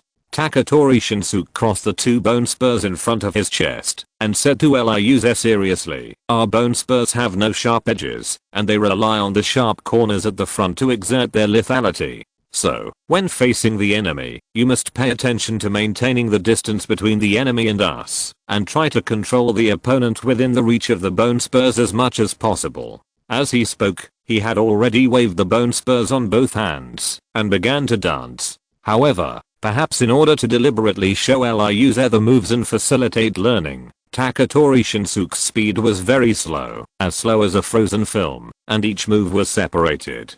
By the time he completely demonstrated this move, nearly 10 minutes had passed. Have you remembered everything? Taketori Shinsuke asked, after finishing the move. Only 1/5 of it. Ryuze replied very honestly. This move, Willow Dance, is a set of combo physical skills, which was divided into nearly 36 moves by the opponent. Even with the power of chakra, his memory is much better than that of ordinary people, but he can't remember all 36 moves at once. Well, not bad. Taketori Shinsuke nodded. When he first learned this move, he only remembered about 1/10 of it. Then, he smiled and said to Ryuze, in this case, then you will practice with me next time. This will make it easier for you to remember. It is not only the brain that has the ability to remember, but the human body also has a certain degree of memory, which can turn some body movements into its own habits, thereby speeding up the overall memory speed. Especially for physical ninjas like them, body memory can also allow them to use moves faster without having to think through the brain. And speed is an extremely important winning factor for physical ninjas in battle. As long as the speed is fast enough, they can prevent the opponent from releasing ninjutsu in time, and then use physical skills to resolve the battle faster. Okay. Ryuze, who also knew the benefits of body memory, nodded and immediately walked to another open space next to him, ready to practice together. You know, even in the original 4th Ninja World War, as strong as Uchiha Madara, when facing Might Guy who fully opened the 8 gates of ninjutsu, he could only choose passive defense and had no chance to attack. Although some of the opponents were curious about how powerful the 8 gates of ninjutsu was, the main reason was that Might Guy's speed at that time was too fast. So fast that Uchiha Madara's Sharingan dynamic vision could not keep up. Facing such an opponent, Uchiha Madara had no time to convert chakra to cast a spell, and he might even waste time and expose his flaws because of converting chakra to cast a spell. At that time, he would inevitably face Might Guy's thunder attack, and his speed was much slower than that of his opponent, so it would be too late to change his defense. It is even possible that he would be hit before he could react. Therefore, facing Might Guy who had fully activated the 8 gates of ninjutsu, Uchiha Madara could only choose to defend. He did not dare to attack at will, let alone be distracted rashly. End of this chapter. Thank you very much for reaching the end. Don't forget to like. Looking for more exclusive content and immediate access? Subscribe to our Patreon. Remember, every like, subscription, or donation encourages us to continue. Thanks to everyone. See you in the next video.